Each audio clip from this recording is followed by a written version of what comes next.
नमस्कार दोस्तों, स्वागत है आप सभी का rice smart Hindi YouTube channel पर। और मैं सोनम गोयल आप सभी का स्वागत करती हूँ यहाँ पर। जैसे कि आप जानते हैं कि हमारी क्लास का टाइम हो चुका है, 3 बज चुके हैं, तो कैसे रुक सकती है हमारी तैयारी जहां चल रहा है जिस प्लेटफॉर्म पर जीडी और सीएचएसएल के डिस्कशन क्वेश्चंस। और यहाँ इस प्लेटफॉर्म पर इस सेशन के साथ शुरू होगा जहां आपको मालूम है कि मंडे होती है आपकी हिस्ट्री की क्लास। तो मैं तो लाइव में आ चुकी हूं, मैं तो आप लोगों के साथ आ चुकी हूं टाइम पर उम्मीद करती हूं आप जल्द ही, आप सब भी बहुत जल्द लाइव आ जाएंगे और यहाँ पर क्लास कंटिन्यू करेंगे, जहां पर आपको पता चलेगा कि किस तरह से न्यू क्वेश्चंस को भी हमें एक्सप्लोर करना है और कैसे क्वेश्चंस में हम लोगों को न्यू पैटर्न से भी हम लोगों को देखना है। तो इसी तरह से आप सब तैयार हो जाइए। और क्लास से पहले एक और जरूरी इंफॉर्मेशन कि भाई जिन लोगों को अभी तक इस बारे में जानकारी नहीं है तो फटाफट से इसको शेयर कीजिए और लोगों को बताइए यहाँ पर कि भाई यहाँ चल रहा है क्लासेस 3 से 8 जो आप लोगों को मालूम है और वो क्लासेस आपको कंटिन्यू रेगुलर करनी है। तो इसीलिए फटाफट शेयर कीजिए ताकि और भी खुराफाती लोग हमारे साथ जुड़े और क्लास का आनंद ले सके। तो फिलहाल हम चलते हैं अपनी तैयारी के साथ आगे बढ़ते हुए। सो उम्मीद करती हूँ आप अपनी हिस्ट्री मेंटोर के साथ रेडी हैं। सो हम लोगों का आज जो स्क्रीन पर पहला क्वेश्चन आता है यहाँ पर, where is mausoleum of Shershah? Shershah का मकबरा कहाँ है?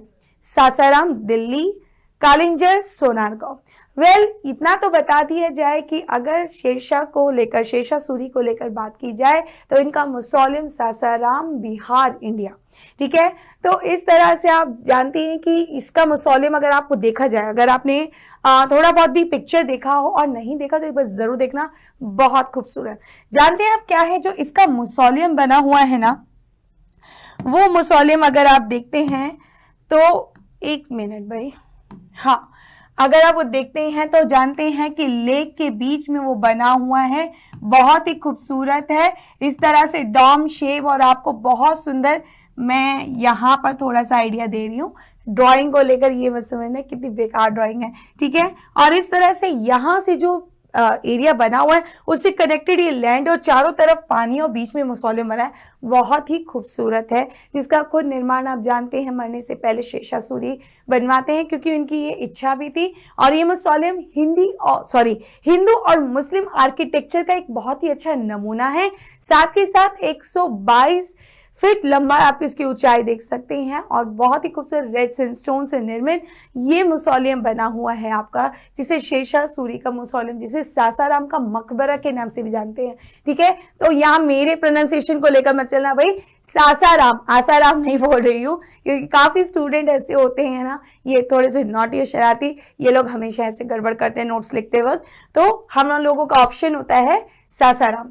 ठीक है, अब चलते हैं नेक्स्ट हम लोग यहाँ पर आगे क्वेश्चन को लेकर। नेक्स्ट क्वेश्चन है, which of the following Mughal emperor road his autobiography in Persian? निम्नलिखित में से किस मुगल सम्राट ने अपनी आत्मकथा फारसी में लिखी थी? Options are Babur, Akbar, Jahangir, Aurangzeb. अब यहाँ पर जब ऑटोबायोग्राफी और मुगलों का नाम आता है तो मैं इतना जरूर जानती हूं कि ज्यादातर स्टूडेंट्स मिसगाइड होते हैं सिर्फ इस बात को लेकर कि मुगल और ऑटोबायोग्राफी यानी आत्मकथा में नाम आता है बाबर, जिसका तुज़ुक-ए बाबरी, लेकिन वो है तुर्की भाषा। यहाँ क्वेश्चन में, प्रश्न में ये बात कर रहा है पर्शियन को लेकर यानी फारसी को लेकर। तो एक और जनाब की हम बात करते हैं जिन्हें बोलते हैं जहांगीर। जहांगीर जिसने लिखा था तुज़ुक-ए जहांगीरी। और ये जो तुज़ुक-ए जहांगीरी आप देखते हैं इसमें काफी हद तक इसने मतलब जैसे पेंटिंग्स का तो ये शौक रखता था, लेकिन आर्ट एंड कल्चर को भी लेकर इसने बहुत सारी चीजों को यहाँ पर कंसेप्चुलाइज किया है, थियोलॉजी पर बात की हुई है। ठीक है, तो काफी चीजों को और जहांगीर ने अपने काल के बारे में लिखते हुए, अपने रूल के बारे में लिखते हुए अपनी चीजों को इस तुज़ुक-ए जहांगीरी के माध्यम से बताया, जहाँ ये मुगलों की भाषा में लिखी गई है फारसी में। क्योंकि जब बाबर की बात करते तो बाबरनामा जो तुर्की में लिखा गया, बाबर द्वारा लिखा गया था, जिसे तुज़ुक-ए बाबरी बोलते थे, क्योंकि बाबर जो है वो फारसी की जगह तुर्की भाषा को अपनाए थे। लेकिन बाद में फारसी भाषा को ही मुगलों का माध्यम बना लिया था। यानी दरबार में जो भाषा अपनाई जाने लगी थी वो फारसी थी, ताकि बहुत अच्छे से ये लोग कम्युनिकेट कर सके अपने सभी मंत्रियों के साथ। तो उत्तर हमारा हो जाता है यहाँ पर Jahangir. Next question, the symbol of 1857 independence struggle was, 1857 के स्वतंत्रता संग्राम का प्रतीक था। ऑप्शंस, कमल और चपाती, गिद्ध, स्कार और दो तलवार। बहुत ही अच्छा क्वेश्चन है, बहुत इंटरेस्टिंग क्वेश्चन है। सबसे बड़ी बात ये आपकी जीडी में एग्जाम में पूछा गया हुआ क्वेश्चन है जो मैंने आप सबके सामने पेश किया है। तो सबसे पहली बात तो यहाँ एक लेवल आपको मालूम पड़ जाता है। दूसरी बात क्या चीज अच्छी लगती है कि ये क्वेश्चन बहुत ही इंटरेस्टिंग भी है, जिसके बारे में हमने चटपटी कहानी जरूर सुनी होती है कि 1857 को जो विद्रोह हुआ था, जिस विद्रोह की शुरुआत एक षड्यंत्र से की गई थी, लेकिन आप भी जानते हैं कोई भी षड्यंत्र लोगों के बिना यानी जनता के सहयोग के बिना पूरा नहीं हो सकता। इसीलिए उस षड्यंत्र को लोगों तक पहुंचाया कैसे जाए, ये भी एक बहुत बड़ी चुनौती थी। क्यों? क्योंकि उस समय में हर जगह हम देखते हैं कि अंग्रेजों की नाकाबंदी थी, और अगर उन्हें जरा सा भी कहीं से भनक पड़ जाती कि भाई यहाँ पर तो कुछ खिचड़ी पक रही है, यहाँ पर तो कोई षड्यंत्र हो रहा है, कोई विद्रोह होने वाला है, तो हमारा जो विद्रोह हुआ था भारत में, उस विद्रोह से पहले ही दमन कर दिया जाता। इसीलिए चुपचाप एक सिंबल अपनाया गया था, जिसमें कई जगह माध्यम अपनाया जाता है लोटस यानी कमल का फूल, और कई जगह रोटियां यानी एक जगह से दूसरे गांव में जाया जाता था और इन्हें देकर, यानी जैसे 5 रोटियां देने का अर्थ है कि अगले 5 गांव में अब आप इस जानकारी को, इस विद्रोह की षड्यंत्र को पहुंचाएंगे, ये आपकी जिम्मेदारी है। तो इस तरह से इसका बहुत ही अच्छा यूज किया जाता है। नेक्स्ट क्वेश्चन हमारे सामने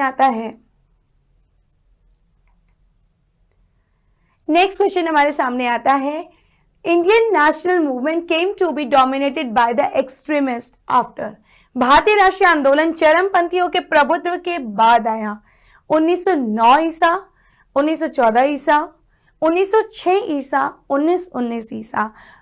यहाँ पर एक्सट्रीमिस्ट यानी जिन लोगों को हम चरमपंथी भी, या आप इसको गर्मपंथी के नाम से भी कहेंगे, ठीक है, या हम इसको उग्रवादी, ठीक है, एक और बहुत जो एकेडमिक लैंग्वेज में शब्द दिया हुआ है एक इतिहासकारों द्वारा, उग्रवादी शब्द, यानी वो लोग जो अंग्रेजों के सामने भिक्षावृत्ति करते हुए अपनी बातों को नहीं रखते थे, जिनका कहना था देश हमारा है तो राज भी हमारा है, स्वदेशी स्वराज, जिनका उद्देश्य स्वराज था। ये बात जब सामने आती है, जब बंगाल विभाजन का मुद्दा सामने आता है, जिनसे पहले दबदबा चल रहा था इनके ऑपोजिशन, जिनको कहते थे मॉडरेट्स, ठीक है, जिनको बोलते थे उदारवादी, ठीक है।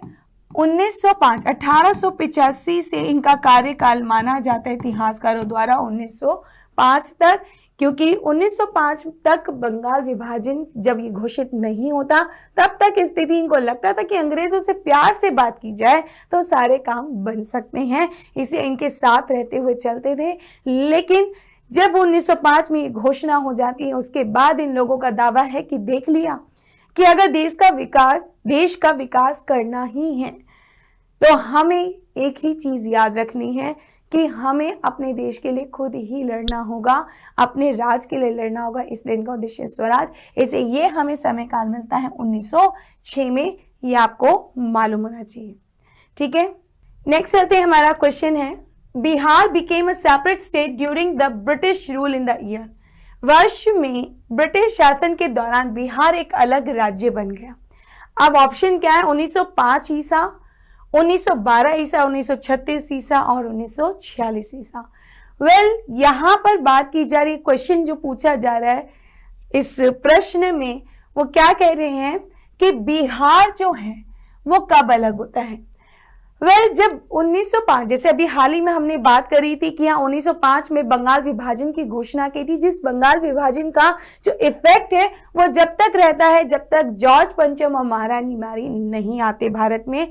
दिल्ली दरबार के दौरान 1911 में जब वो आते हैं, तो जो यहाँ पर अधिवेशन चल रहा है, उस अधिवेशन के दौरान यहाँ पर चर्चा में ये बात की जा रही थी, ये बात कही गई थी घोषणा के तहत कि अब भारत, ये जो विभाजन हुआ उसके बाद जो ये नए राज्य हैं उनका पुनर्गठन होगा, जिसमें से बिहार भी 1912 में अलग होता है। यानी 1911 में पहली क्या घोषणा होती है कि भारत की राजधानी जो है वो कलकत्ता से कहाँ चली जाएगी, दिल्ली। ठीक है, और उसी अधिवेशन के तहत नए राज्यों के पुनर्गठन के साथ यहाँ पर बात की जाती है, जिसमें बिहार एक नया राज्य के रूप में जन्म लेता है 1912 में। ठीक है, तो घोषणा के तहत ये बात होती है 1911 में, लेकिन 1912 में फाइनली अल्टीमेटली बिहार एक सेपरेट स्टेट के रूप में जन्म ले लेता है। नेक्स्ट चलते हैं क्वेश्चन की ओर। Which Indian territory was formerly known as Black Water before independence? किस भारतीय क्षेत्र को आजादी से पहले काला पानी के नाम से जाना जाता था? लक्षद्वीप समूह, अंडमान व निकोबार द्वीप समूह, दीव या फिर मतलब दियो, या फिर आलिया बेट और खादी बेट। अगर बात की जाए काले पानी की सजा, तो नाम तो आप लोगों ने जरूर सुना होगा काले पानी की सजा। अक्सर कई बार हम लोग भी यहाँ पर जब बहन भाई आपस में फाइट कर रहे होते हैं तो वहां पर ऐसे बोलते हैं ना, तुझे काले पानी की सजा मिल जाए, आपस में ऐसे लड़ाई होती है। ठीक है, तो बहुत दौरान हमने सुना होता है ये वर्ड, लेकिन एग्जैक्टली कुछ लोग इसमें से शायद जानते भी होंगे, कुछ लोग इसके बारे में जानकारी नहीं भी रखते होंगे। ठीक है, तो काला पानी की सजा क्या है? एक दौर था, जब एक समय था जब ब्रिटिशर्स को यह मालूम पड़ चुका था कि अब भारतीय राष्ट्रीय स्वतंत्रता संग्राम जो है, यानी स्वतंत्रता को लेकर जो सेनानी हैं वो इतने ज्यादा यहाँ पर इतने एनर्जेटिक हो चुके थे, उनका रोल और किरदार को लेकर वो समझ चुके थे इन्हें रोकना बहुत जरूरी है, क्योंकि अगर इन्हें नहीं रोका गया तो देश में स्वतंत्रता संग्राम के साथ आजादी का माहौल बन सकता है। क्योंकि 1857 में इसकी पहली जो हम लोगों ने आवाज थी वो उठा दी थी, मतलब भारतीयों द्वारा एक विद्रोह जो हो चुका था उसका कहीं ना कहीं ये रिफ्लेक्शन दोबारा ना हो जाए, उसका कहीं ना कहीं यहाँ पर हमें नजर आता है कि ऐसी घटना दोबारा ना घटित हो जाए। ऐसे स्थिति उत्पन्न होने से पहले ही जो हमारे बड़े बड़े लीडर्स थे, स्वतंत्रता सेनानी थे, जो कभी आवाज उठाते थे, अंग्रेज इनिशिएटिव क्या लेते थे, अंडमान निकोबार पर उन्होंने एक सेलुलर जेल का निर्माण करवाया जो 1906 में कंप्लीट होता है, जिसमें लगभग जहां तक बताया जाता है इतनी जेलें होती हैं। और ये आपका जो क्वेश्चन है ये CHSL का क्वेश्चन है, उसमें ये बहुत अच्छे से पूछा गया था इस तरह से। ठीक है, तो यहाँ पर इतनी जेल थी, जिस जेल का निर्माण किया गया था यहाँ पर स्वतंत्रता सेनानियों को कैद रखने के लिए, जिनमें से भगत सिंह, सावरकर जैसे जो हमारे क्रांतिकारी थे वो तक इस जेल में रहे थे।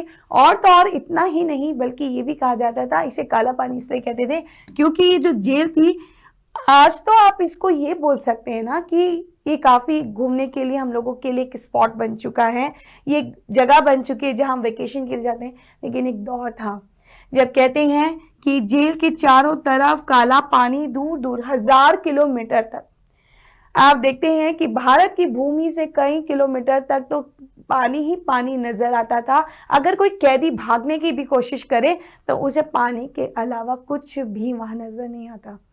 और पानी इतना गहरा कि दूर से देखने पर उसकी गहराई के कारण उस पानी का रंग जो था वो काला नजर आता था, जिसे कहा जाता था काले पानी की सजा। ठीक है, तो ये जो है अंडमान निकोबार में आज भी है, जहां पर ये अंडमान निकोबार में हम देखते हैं कि इसमें यहाँ पर ये जेल स्थित है और आज भी वहां पर इसमें एक लाइट शो के माध्यम से ये सारी जानकारी दी जाती है। ठीक है, तो अच्छा लगा होगा क्वेश्चन, उम्मीद करती हूँ। नेक्स्ट चलते हैं यहाँ पर नेक्स्ट क्वेश्चन पर। Rabindranath Tagore gave up his knighthood because of. Rabindranath Tagore ने अपना नाइटहुड किस कारण से त्याग दिया था? सविनय अवज्ञा आंदोलन का क्रूर दमन, भगत सिंह की फांसी, जलियांवाला बाग त्रासदी, चोरी चोरा घटना। रविंद्रनाथ टैगोर, ये सभी को बता दिया जाए भाई, रविंद्रनाथ टैगोर जिन्हें नाइटहुड की उपाधि से अंग्रेजों ने नवाजा था क्योंकि उनके लिटरेचर साहित्य वर्क के कारण, सभी को ये बता दिया जाए। और ये जो है सर नाइटहुड की उपाधि जो रविंद्रनाथ टैगोर को सम्मानित के साथ दी गई थी, उन्होंने इसको वापस कर दिया था जब जलियांवाला बाग घटना होती है, क्योंकि उसका विरोध करते हुए इन्होंने इसको सम्मान को अंग्रेजों को वापस लौटा दिया था। ये एक तरह का अंग्रेजों के प्रति विरोध था इनका कि ये जो घटना थी ये एक ऐसी घटना थी जिसमें क्रूर हत्या की गई थी, जिसमें कहा तो ये जा रहा था लगभग 300-400 लोग मारे गए, लेकिन वाकई की रिपोर्ट से पता चलता है तकरीबन 1000 लोग मारे गए थे। जो इतना बड़ा नरसंहार ये घटित हुआ था, अमृतसर की वो कहानी, जिस पर काफी सारे हमारे जो लीडर्स थे उन्होंने ही विरोध नहीं किया, बल्कि उन्होंने अपनी उपाधियां लौटाई, जिनमें से रविंद्रनाथ टैगोर भी शामिल थे, जिन्होंने सर नाइटहुड की उपाधि यहाँ पर लौटा दी थी। तो हम लोगों का उत्तर होता है यहाँ पर जलियांवाला बाग। ठीक है, नेक्स्ट चलते हैं। What is the correct chronological order in which the following appeared in India? Gold coins, punch mark, silver coins, iron plough और अर्बन कल्चर। ठीक है, select the correct answer using the codes given below. Well, ये question यहाँ English में दिया गया है, जिसे इंग्लिश मीडियम स्टूडेंट्स जो है अच्छे से रीड एक बार कर लीजिएगा, और फिर उसके बाद हम एक बार हिंदी में भी देखते हैं, फिर तभी ऑप्शंस देख लेते हैं, वो ज्यादा बेहतर रहेगा। तो चलते हैं हम लोग आगे एक बार हिंदी में। निम्नलिखित में सही काल अनुक्रमिक क्रम क्या है जो भारत में दिखाई दिए? सोने के सिक्के, पंचमार्क चांदी के सिक्के, लोहे का हल, शहरी संस्कृति। और ऑप्शन से नीचे दिए गए कोड का प्रयोग कर सही उत्तर चुनिए। अब यहां आपको बहुत अच्छे से समझना है, तो ऑप्शन है 3412, 3421, 4312, 4321। तो यहाँ पर जो हमें क्रम दिया है उसको फॉलो करते हुए अब हम देखते हैं यहाँ पर। तो सबसे पहले हमें समझना होगा, तो शहरी संस्कृति की बात करते हैं तो ऑब्वियसली यहाँ पर टाउन प्लानिंग को याद अगर करते हैं तो नाम आता है हड़प्पन सिविलाइजेशन, जिसे बोलते हैं कि फर्स्ट अर्बनाइजेशन। ठीक है, तो शहरी संस्कृति जो है हड़प्पन सिविलाइजेशन जो पहली थी वो तो हो चुकी है, यानी हम लोगों का पहले नंबर पे कौन सा हो जाएगा? 4 हो जाएगा। अब इसमें 4 कहाँ नजर आता है? हमें ऑप्शन सी और ऑप्शन डी में। तो यहाँ पर हम लोग देखते हैं कि इस ऑप्शन में सबसे पहले अब हमें कौन सा उत्तर देखना है। तो उसके बाद हम देखते हैं सोने के सिक्के का, पंचमार्क चांदी के सिक्के, लोहे का हार। अब बात आ जाती है यहाँ पर 6ठी शताब्दी, क्योंकि 6th सेंचुरी में आयरन, ठीक है, जिसे आयरन एज भी कहते हैं, क्योंकि इस काल में जो है आयरन का आविष्कार हो चुका था, मतलब लोग आयरन का यूज करना जान चुके थे, इसीलिए हम इसको करते हैं सेकेंड नंबर पर। आप देखते हैं 4 के बाद 3, ये दोनों नजर आते हैं, लेकिन अब फिर एक और हम लोगों को चीज से पता चल जाएगा कि वाकई में हम लोगों का उत्तर कौन सा है। तो आ जाता है यहाँ पर उत्तर आगे देखते हुए, पंचमार्क चांदी के सिक्के और सोने के सिक्के। वेल, पंचमार्क की बात करते हैं तो पंचमार्क चलाया था मौर्यों ने, और जो मौर्यों की बात करते हैं, क्योंकि मौर्यों के साथ साथ यहाँ सोने के सिक्के हैं, तो सोने के सिक्के चला रहे हैं इंडो ग्रीक्स, जिन इंडो ग्रीक्स का काल मौर्यों के काल के बाद आता है। ठीक है, मौर्यों के काल के बाद आता है, इसीलिए अगर हम क्रम के अनुसार देखें तो ये आता है 3 नंबर पे और ये आता है हमारा 4th। तो हम लोगों का हो जाएगा 4, 3, 2, 1। ये है हम लोगों का उत्तर। ये आपको इस तरह से सॉल्व करना है। ठीक है, तो उम्मीद करती हूँ कि इस तरह के क्वेश्चन को आप समझेंगे, आप इस तरह से देखेंगे कि कैसे यहाँ पर इन क्वेश्चन को पूछा जा रहा है, और उसको पहले हम क्रम में देखते हैं और फिर हम उसको सॉल्व करते हैं।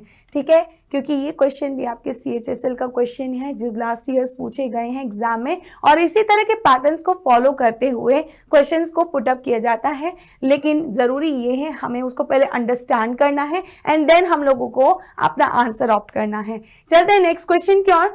विच one of the following was a journal brought out by Abul Kalam Azad? निम्नलिखित में से कौन सी एक पत्रिका अबुल कलाम आजाद द्वारा निकाली गई थी? अल हिलाल, कॉमरेड, भारतीय समाजशास्त्री या जमींदार?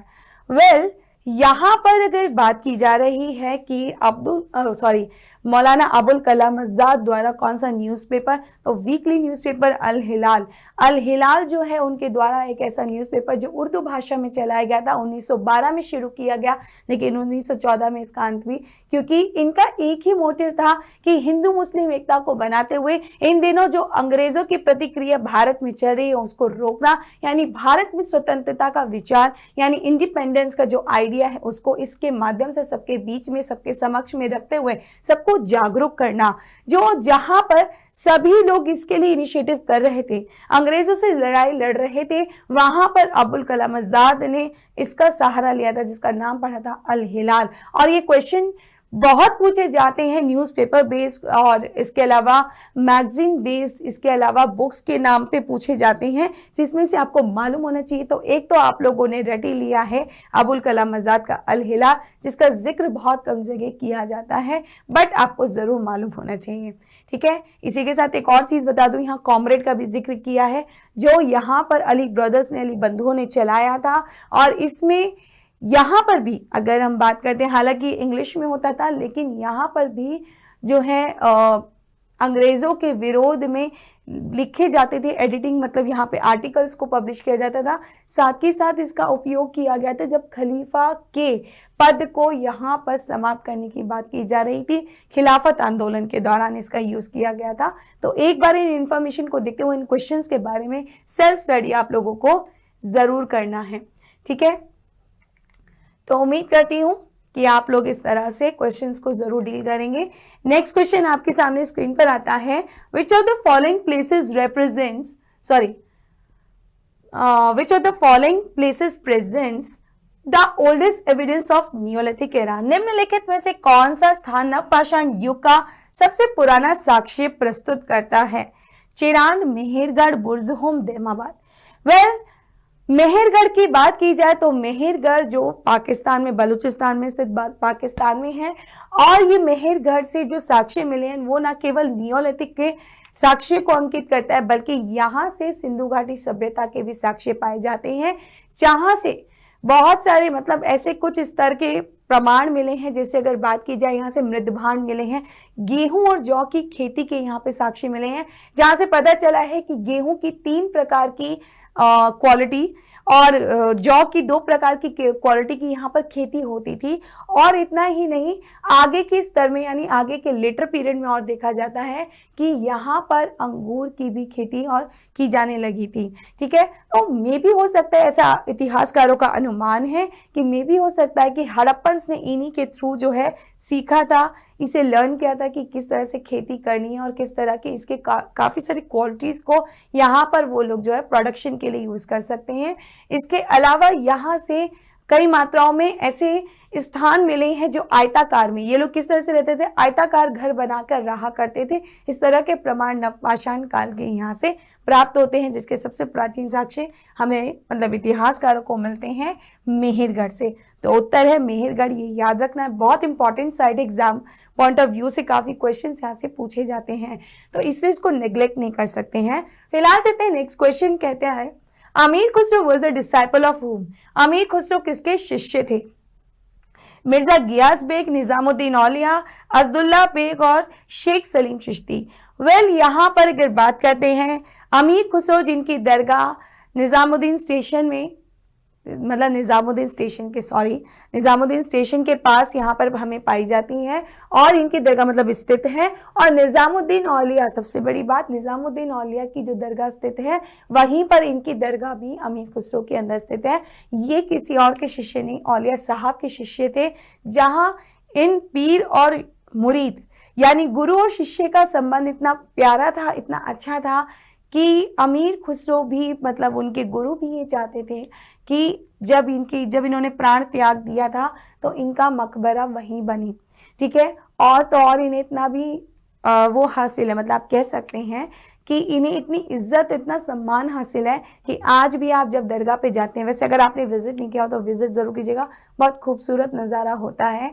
और तो और यहाँ पर रॉकस्टार मूवी का जो शूटिंग हुआ है, कुन फया कुन सॉन्ग का, उसमें जो व्यू लिया गया वो कोई और दरगाह नहीं है बच्चों, वो आपका ये औलिया साहब की ही दरगाह है। ठीक है, और उसमें मतलब दिखाया जाता है कि जो रणबीर कपूर के पीछे जो दरगाह है वही अमीर खुसरो की दरगाह होती है, जहां पर पहले जाया जाता है और अमीर खुसरो की दरगाह के बाद औलिया साहब की दरगाह पे जाते हैं। अमीर खुसरो कोई और नहीं, भूलिए मत, ये वही है जिन्हें कहा जाता है तूतिए हिंद, हिंद का तोता, जिनके काल, जिन्होंने कितने राजाओं का शासन काल देख लिया था। कई जगह मेंशन होते हैं 6, कई जगह 8, वैसे 8 शासकों का शासन ये देख कर गए थे अपने काल में। लेकिन अगर जब ये पूछे जाते किसके दरबारी कवि थे तो उत्तर एक ही होता है, अलाउद्दीन खिलजी। तो याद रखना अमीर खुसरो और उनके गुरु निजामुद्दीन औलिया। नेक्स्ट चलते हैं हमारा नेक्स्ट क्वेश्चन की ओर।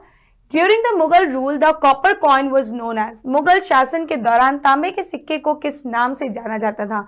रूपी, दाम, टंका, शमसी। बहुत ही अच्छा, पहली बात तो क्वेश्चन है, और इस क्वेश्चन की अगर बात करते हैं तो ऑब्वियसली यहाँ पर मुगल काल की बात की जा रही है। लेकिन मुगल काल से पहले थोड़ा सा मैं पीछे जाना चाहूंगी। शेरशाह सूरी, शेरशाह सूरी जो थे, जिन्होंने ऑलरेडी 2 तरह के सिक्के चलाए थे, जिन्होंने चांदी के सिक्के चलाए थे जिन्हें कहा जाता था रुपया, ठीक है, और इन्होंने कॉपर कॉइन चलाए थे जिसे कहा जाता था दाम। ये दरअसल जो है पैटर्न जो फॉलो किया था वही कंटिन्यू करते हुए देखते हैं हम मुगल काल में। जैसे मुगल काल में जो तांबे के सिक्के थे उन्हें दाम ही कहा जाता था। यही सिक्कों को कंटिन्यू देखा जाता है जो शेरशाह सूरी के काल से शुरू होता है और चलता है मुगल काल तक, जिसमें टोडरमल का आपने जिक्र जरूर देखा होगा। ये वही टोडरमल जो पहले शेरशाह सूरी के फाइनेंस मिनिस्टर और बाद में अकबर के फाइनेंस मिनिस्टर बन के रहे थे, ठीक है। तो ये आप देख सकते हैं, बहुत ही अच्छा क्वेश्चन, इंपॉर्टेंट क्वेश्चन है एग्जाम में, क्योंकि कॉइन्स को लेकर भी बहुत क्वेश्चन आते हैं, ये आपको मालूम है, ठीक है। तो आप इसको अवॉइड नहीं करेंगे। फिलहाल चलते हैं हम नेक्स्ट क्वेश्चन की ओर। During which one of the following battles did Babur declare जिहाद? निम्नलिखित में से किस एक युद्ध के दौरान बाबर ने जिहाद की घोषणा की थी? जिहाद का नारा किस में दिया था बाबर ने एग्जैक्टली कहा जाए तो ऑप्शन आपके सामने है, पानीपत का युद्ध, खानवा का युद्ध, चंदेरी का युद्ध, इनमें से कोई भी नहीं। जिहाद का नारा ये दौर तब था जब यहाँ बात हो रही थी खानवा का युद्ध 1527 में, यानी 1526 में बाबर ने जब लड़ लिया था पानीपत का युद्ध, तो अभी लड़ाई उतनी बाकी नहीं थी कि अभी थे हमारे राणा सांगा। जी हाँ, मेवाड़ के शासक, सिसोदिया वंश के शासक राणा सांगा कौन नहीं जानता था। ऐसे राणा सांगा जिनका सामना होना था बाबर के साथ, और वो जो युद्ध घटा, मतलब युद्ध की घटना घटित हुई थी पीछे पास्ट में, वो किस नाम से जानते हैं? खानवा का युद्ध, जिसे 1527 में देखा जाता है, ठीक है, बैटल ऑफ खानवा। और इस बैटल ऑफ खानवा में एक तरफ जो बाबर थे, ठीक है, दूसरी तरफ थे राणा सांगा। यहाँ पर बता दिया जाए कि एक दौर था जब बाबर की सेना और इन लोगों को, मतलब बाबर के सामने एक पंडित जी ने आकर ये घोषणा कर दी कि बाबर तो युद्ध तो लड़ रहा है, पर जिनसे लड़ने जा रहा है ना, युद्ध नहीं जीतेगा। इतना कहना क्या था कि बाबर की सेना ने तो हाथ खड़े कर दिए, लेकिन बाबर ने अपनी सेना को टूटने नहीं दिया। उनका मनोबल बढ़ाने के लिए लिया था जिहाद का नारा, यानी धर्म युद्ध। इस धर्म युद्ध के माध्यम से उन्होंने अपनी सेना का फिर से मनोबल बढ़ाया, और मनोबल बढ़ाने के बाद इस युद्ध में शामिल होते हुए बाबर ने इस युद्ध में विजय हासिल की थी, और इस तरह से राणा सांगा पराजित हुए। तो इसीलिए जिहाद का नारा पूछा जाए तो याद रखना, ये भी पूछ सकते हैं कई बार, किस युद्ध में ना पूछकर किस वर्ष दिया था, तो उत्तर आपको याद रहना चाहिए। मैंने यहाँ पर 26 लिख दिया था, बात जब पानीपत के युद्ध की कर रही थी, तो 1527, ठीक है, आपका उत्तर होना चाहिए 1527, ठीक है। नेक्स्ट चलते हैं। How many jyotirlinga are there devoted to lord Shiva? भगवान शिव को समर्पित कितने ज्योतिर्लिंग हैं? बहुत अच्छा क्वेश्चन है, क्योंकि कई बार हिस्ट्री में इस तरह से भी हिस्टोरिकल के साथ साथ यहाँ पर हमारे रिलीजियस क्वेश्चंस और कल्चरल क्वेश्चंस पे भी क्वेश्चन पुटअप किए जाते हैं, तो ये भी एक तरह से हमें पता होना चाहिए। 6, 12, 24, 18, बहुत सिंपल। 12 ज्योतिर्लिंग जिनकी स्थापना हमारे पूरे भारतवर्ष में मतलब देखी जाती है। साथ ही साथ इतना ही नहीं, ये भी कहा जाता है ये वो स्थान थे हमारे, जैसे पुराणों में, गाथाओं में, या हमारे घर में बताते हैं कि भगवान शिव जहाँ जहाँ स्वयं धरती पर प्रकट हुए थे, वहाँ पर जो है ज्योतिर्लिंग बने हुए हैं, जिसमें बहुत ही इंपॉर्टेंट रूप से हम अगर देखते हैं तो सोमनाथ है, उज्जैन का मंदिर है, ठीक है, ये आपका मल्लिकार्जुन है, और ये क्या नाम है, केदारनाथ है, रामेश्वर है। तो इतने सारे जो इम्पोर्टेंट अगर हम ज्योतिर्लिंगा देखते हैं जिनका व्याख्या की गई है, उनकी संख्या 12 है, ये हमें पता है। ठीक है, और ये है आपका उत्तर। नेक्स्ट क्वेश्चन आपके सामने आता है, who translated Baburnama into English? Baburnama का अंग्रेजी में अनुवाद किसने किया?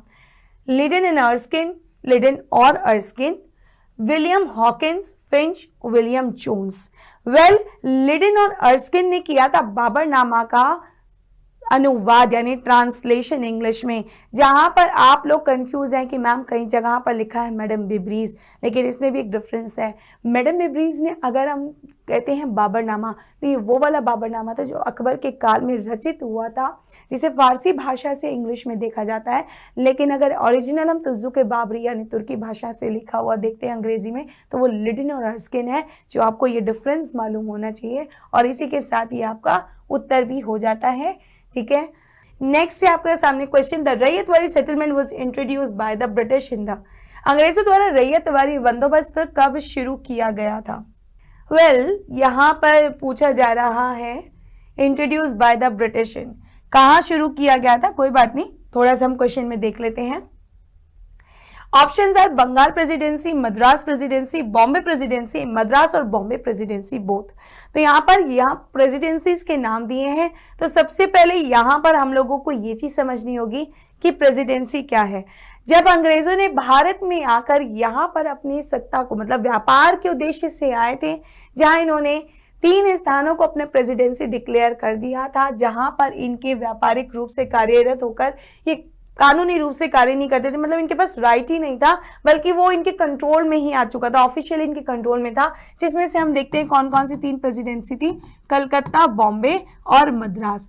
लेकिन अगर बात करते हैं यहाँ पर जब फोकस करे जाने की कि रैयतवाड़ी सिस्टम को बोल रहे हैं, तो यह रैयतवाड़ी व्यवस्था जो है यानी साउथ जोन में, क्योंकि कई बार ये क्वेश्चन जैसे कि यहाँ पूछा गया है, तो कई बार किस तरह से पूछा जाता है, कौन से जोन में, north zone, south zone, east zone, west zone. हाँ जी, इस तरह के भी क्वेश्चंस होते हैं जो आपको समझने हैं। या तो directly name of the place पूछ लिया है, या फिर इन्होंने कह दिया है कि उत्तर, दक्षिण, पूर्व, पश्चिम करके। ठीक है, तो इन दोनों जोन्स में हम देखते हैं कि रैयतवाड़ी को फॉलो किया जाता है। रैयतवाड़ी एग्जैक्टली था क्या? अभी तक हम देखते हैं कि जितने भी अंग्रेज थे, मतलब जो अंग्रेज होते थे, वो एग्जैक्टली क्या करते थे, एक मिडलमैन यानी जमींदारों को बीच में रखते हुए किसानों से, कल्टीवेटर से, जो लोग उत्पादन करते हैं उनके बीच में, यानी ये हो गया हमारा अंग्रेज। ठीक है, ये सड़ी सी शक्ल इसी की होनी चाहिए, ऐसे होते थे।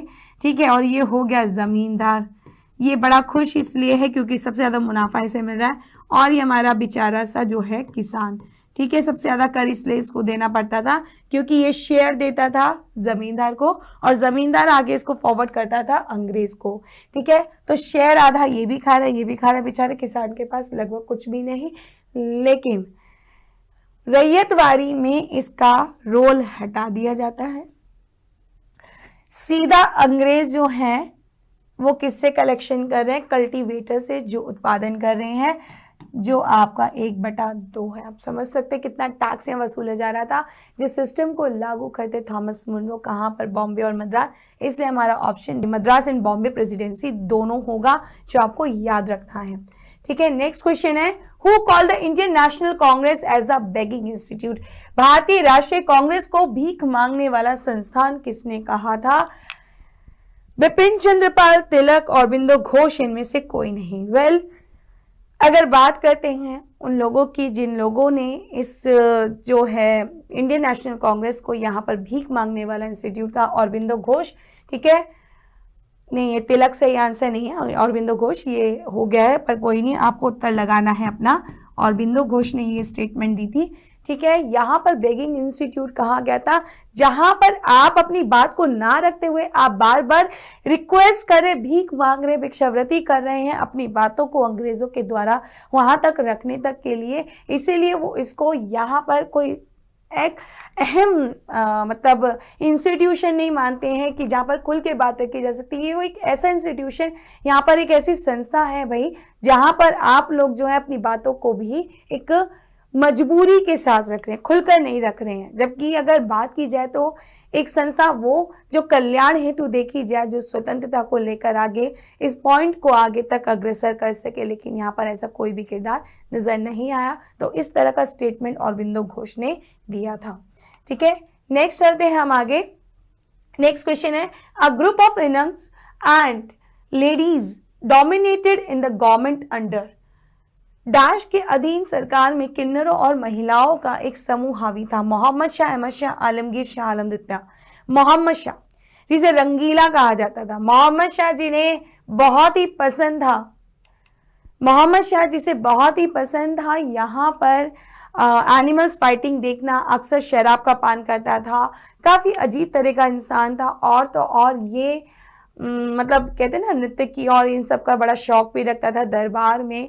इसने तो विवाह भी एक नृत्यकी से किया था। तो ये जो मोहम्मद शाह था, दरअसल इसके दरबार में यहाँ पर किन्नरों और जो स्त्रियां थी उनकी स्थिति बहुत ही मजबूत बनी हुई थी सरकार में, जहाँ पे बड़ा ही लापरवाह था मोहम्मद शाह जी ने लेकर। इसी कारण जानते हैं कि यहाँ पर जो महत्वपूर्ण अगर देखते हैं, जैसे निजामुल मुल्क ने, ठीक है, यहाँ पर हैदराबाद, ठीक है, हैदराबाद को अलग करके एक अलग साम्राज्य तैयार कर लिया था।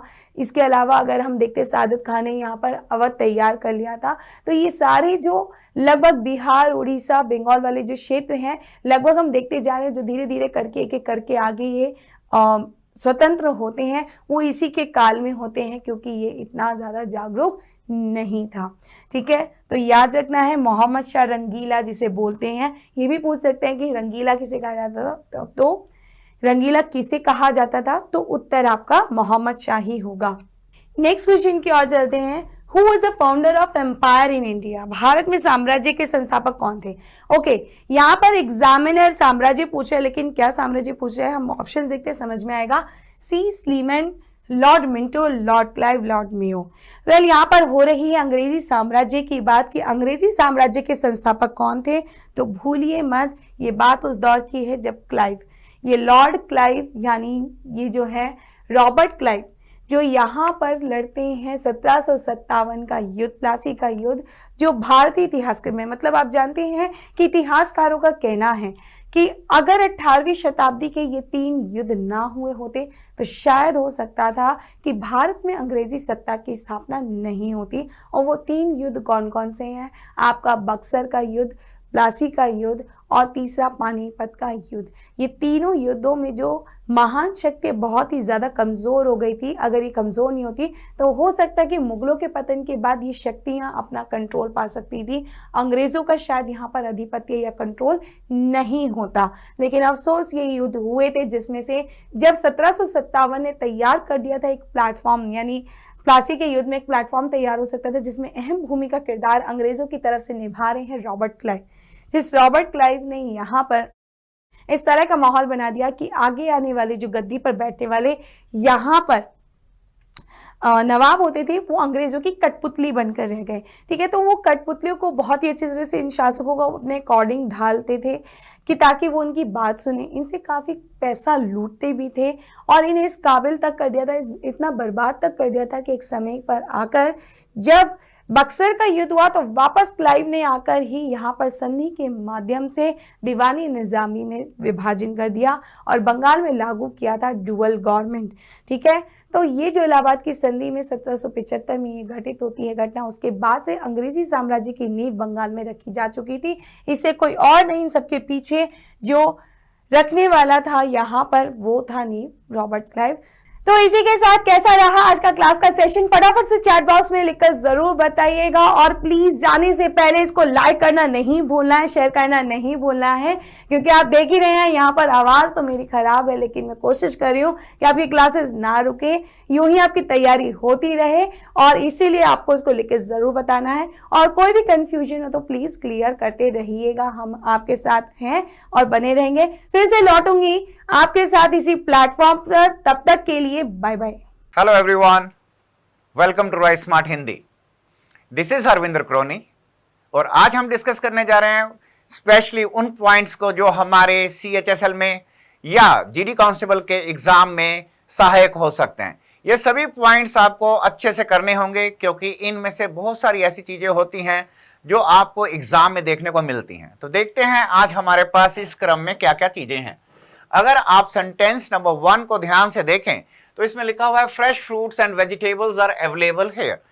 फ्रेश फ्रूट्स लिखा हुआ है, तो सबसे पहला काम तो आपको यही याद रखना है कि जब हम फ्रूट की बात करते हैं कि I like fruit, she likes fruit, तो हमें एस का यूज नहीं करना है। जर्नली हमें एस का यूज नहीं करना होता फ्रूट में। लेकिन अगर हमें नंबर बताने पड़े, मान लीजिए आपको पंडित जी ने कहा कि 5 लेकर आओ, 5 फल लेकर आओ, तो आप क्या करेंगे? तब ऐसे केस में आप कहते हैं कि आई नीड 5 फ्रूट्स। जब आपको सर्टेन नंबर्स की बात करनी होती है, राइट, उस कंडीशन में आप एस लगाते हैं। जब आप जनरल टर्म्स के अंदर बात करते हैं तब आप फ्रूट में एस का प्रयोग नहीं करेंगे। और ये सिर्फ फ्रूट पे लागू होगा, वेजिटेबल्स पे ये पॉइंट लागू नहीं होगा। उम्मीद करता हूं आपको ये पॉइंट अच्छे से समझ में आ गया होगा और इस टाइप का कोई भी क्वेश्चन आए तो आप आसानी से कर पाएंगे। आगे देखते हैं नंबर 2 पे। यहां पर बहुत ही अच्छा एक पॉइंट है, the court has issued a summons. अक्सर बच्चे क्या करते हैं, उनको लगता है कि समन्स प्लूरल है, वो एक को हटा देते हैं ये सोचकर कि ये कैसा नाउन है। उनको लगता है ये प्लूरल है और प्लूरल के साथ हमें ए का यूज नहीं करना है, जबकि सही मायने में इस पूरे सेंटेंस में कोई एरर ही नहीं है, नो एरर है। रीजन क्या है कि समन्स एक काउंटेबल नाउन है। मान लीजिए इसी कोर्ट ने यहां पर लिखा है 1, अगर मान लीजिए कोर्ट ने 5 समन्स जारी किए होते तो तब हम समन्स नहीं कहते, तब हम अगर 5 होते तो इस समन्स में हम ES लगा देते। The court has issued 5 समन्सेस। तो उम्मीद करता हूं यह पॉइंट समझ में आ गया होगा कि समन्स यानी हर एस, मेन चीज क्या है कि हर एस जो है जरूरी नहीं कि वो प्लूरल है।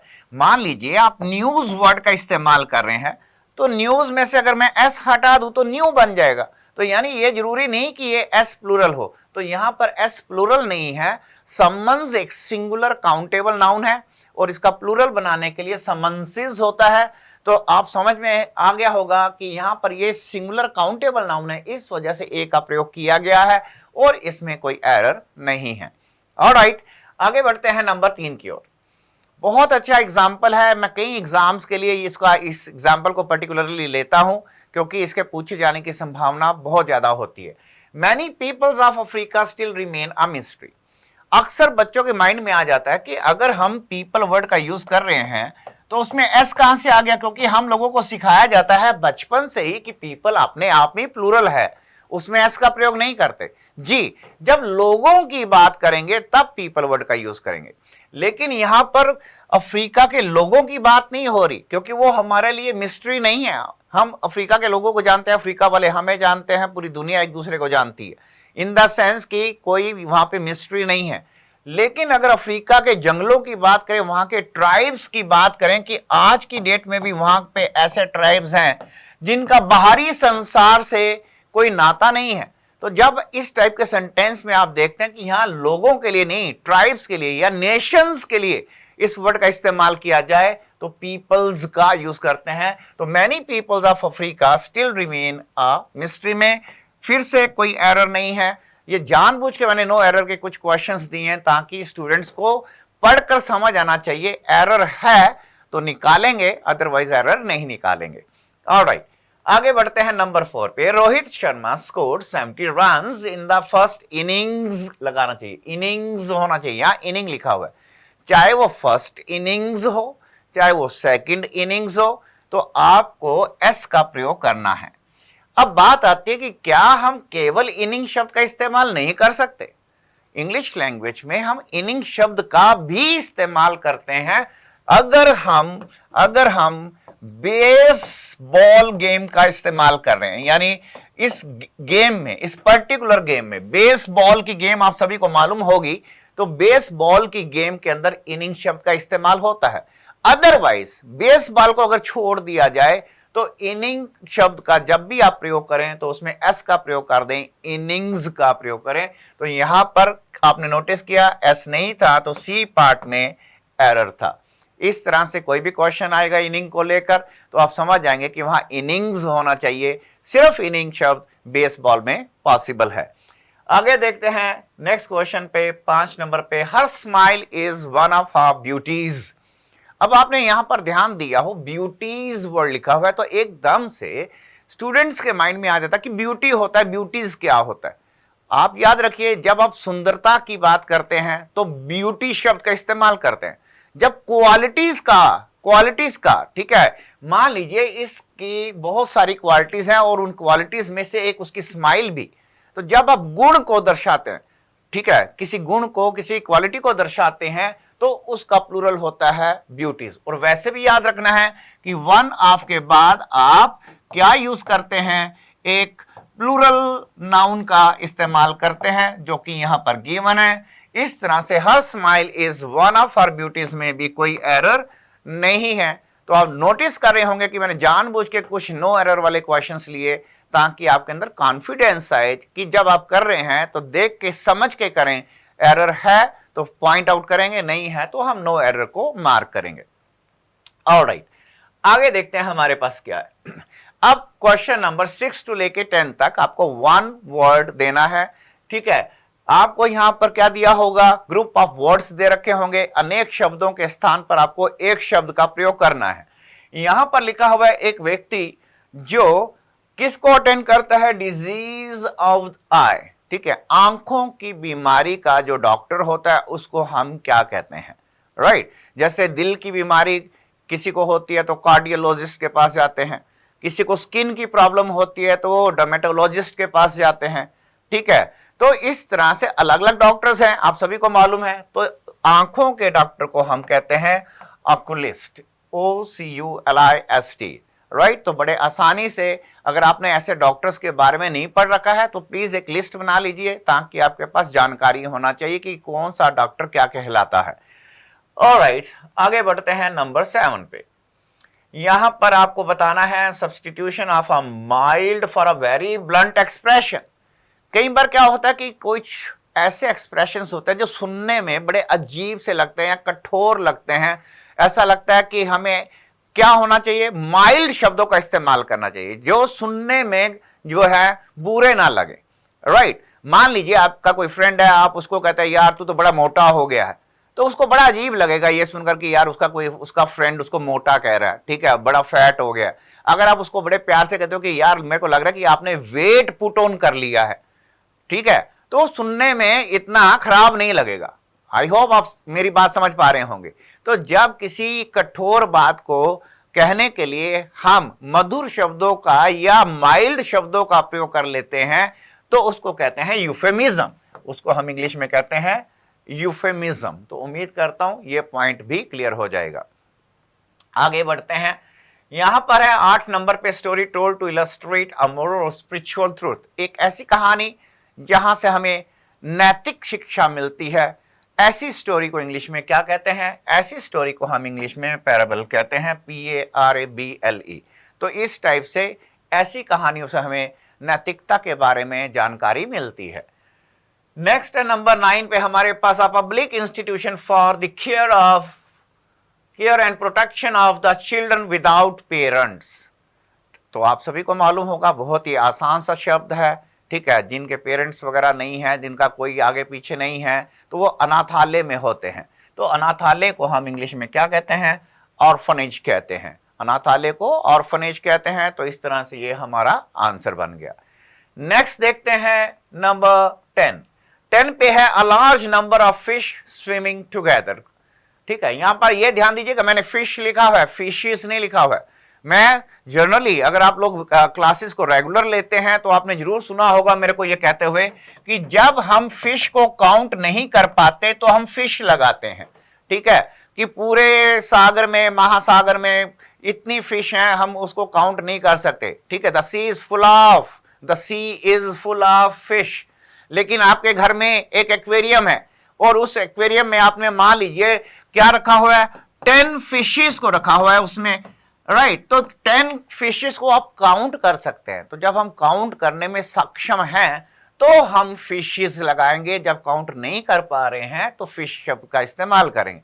ये तो होगी जनरल जानकारी। अब आते हैं इस पे, जो बहुत सारी मछलियों का ग्रुप होता है, ठीक है। जैसे हम लोगों ने, अगर आप क्लासेस रेगुलर ले रहे हैं तो मैंने आपको करवाया था कॉन्ग्रीगेशन ऑफ बर्ड्स बताया था मैंने। यहां पर आपने देखा था ये किसका है, पक्षियों का समूह, राइट, पक्षियों का समूह।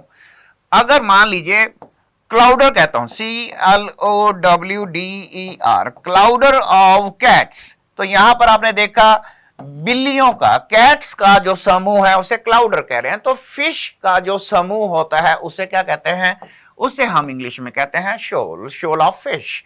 तो उम्मीद करता हूं आपने ये वर्ड्स पढ़ रखे होंगे, नहीं पढ़ रखे तो ग्रुप को रिप्रेजेंट करने वाले शब्दों को भी आप पढ़ लीजिए, क्योंकि एग्जाम में इनमें से कुछ ना कुछ आने के चांसेस पूरे रहेंगे। ऑलराइट, आगे देखते हैं। नंबर 11 से लेके 15 तक आपको ईडियम्स के बारे में जानकारी देनी है, ईडियम्स के बारे में बतलाना है। यहां पर आप देखें फैट चांसेस के पास आपने बताना है कि चांस ना के बराबर है, या बहुत चांसेस है, या बड़ा चांस है, या इनमें से कोई भी नहीं। तो याद रखना है कि फैट का मतलब यहां पर यह मत समझ लीजिएगा कि बहुत बड़ा, ठीक है, चांस हो गया। फैट चांसेस का मतलब होता है जहां जिसके होने की संभावना लगभग ना के बराबर है, वेरी लिटिल लाइक्लीहुड। तो उम्मीद करता हूं 11 नंबर भी आपको क्लियर होगा। नेक्स्ट पॉइंट करें 12 नंबर, फ्ली इन वंस ईयर।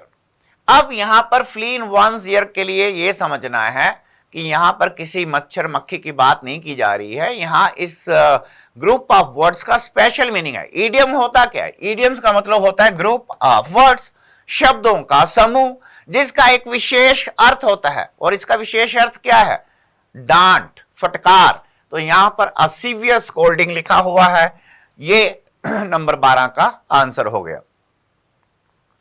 नेक्स्ट देखते हैं डिट्रॉप का मतलब हो गया मोर देन नीडेड और वांटेड, ठीक है, जो एक्सेस में है, जिसकी जरूरत ही नहीं है, जो चीज एक्सेस में है जिसकी जरूरत नहीं है, ठीक है, अननेसेसरी है, उसे हम कहते हैं डिट्रॉप।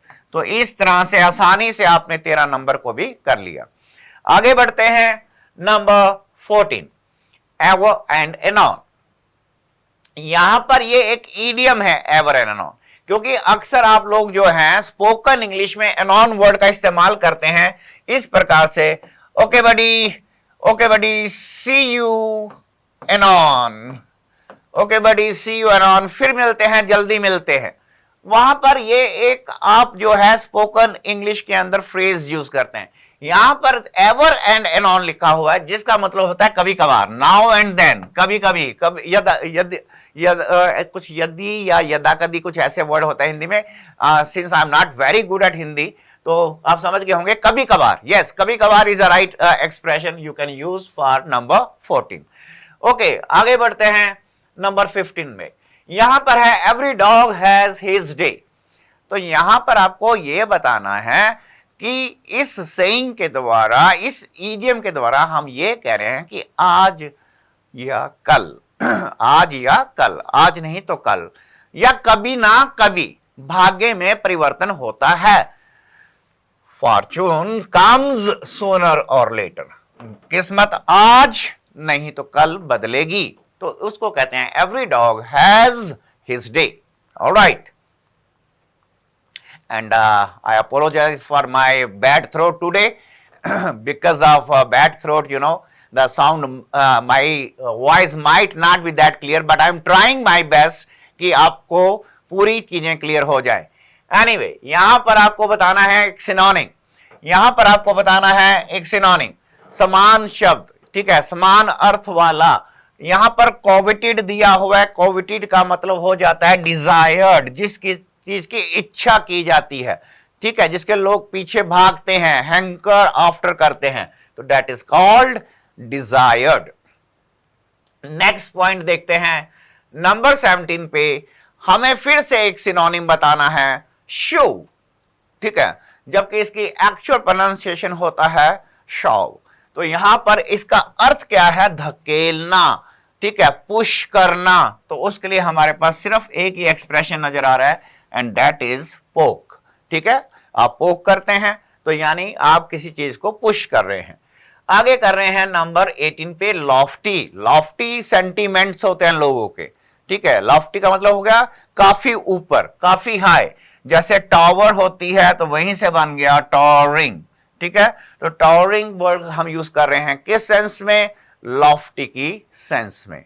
नेक्स्ट देखेंगे हमारे पास नंबर 19 पे है डेफिशिएंसी। डेफिशिएंसी का मतलब क्या होता है? डेफिशिएंसी का मतलब होता है कमी। डेफिशिएंसी का मतलब होता है कमी। कमी के लिए हम क्या यूज करते हैं? SCARCITY, स्कार्सिटी वर्ड का यूज करते हैं। इसके लिए हम DEARTH, डर्थ वर्ड का हम इस्तेमाल करते हैं। हम कमी के लिए शॉर्टेज वर्ड का इस्तेमाल करते हैं। तो ये तो इसका अर्थ हो गया। ठीक है, पर्यायवाची शब्द हो गए। यहां पर हमें अपोजिट वर्ड देना है। ठीक है, तो यहां पे पर्याप्त मात्रा में, अधिक मात्रा में, तो यहां डेफिशिएंसी कमी है तो एक्सेस क्या हो गया? अधिकता हो गई। तो अधिकता के लिए आपने एक्सेस वर्ड का इस्तेमाल किया। इस प्रकार से आपको डेफिशिएंसी का अपोजिट मिल गया। नेक्स्ट है नंबर 20, डाइवर्ज। डाइवर्ज में क्या होता है? चीजें सेपरेट होती हैं। ठीक है, जो चीज सेपरेट हो रही है अगर हम उसको कलेक्ट कर दें, तो आपने देखा कलेक्ट वर्ड हमारे को गिवन है। इस प्रकार से आपने नंबर 19 और 20 में अपोजिट वर्ड्स को देखा। इस प्रकार से हमने ये वाली एक्सरसाइज जो CHSL के एग्जाम में या GD के एग्जाम में इस टाइप के क्वेश्चंस आने की संभावना पूरी तरह से रहेगी। कोशिश कीजिएगा कि इनके पॉइंट्स बनाइए, नोट डाउन कीजिए, ताकि आने वाले एग्जाम्स में आपको अच्छे से इसकी हेल्प मिल सके।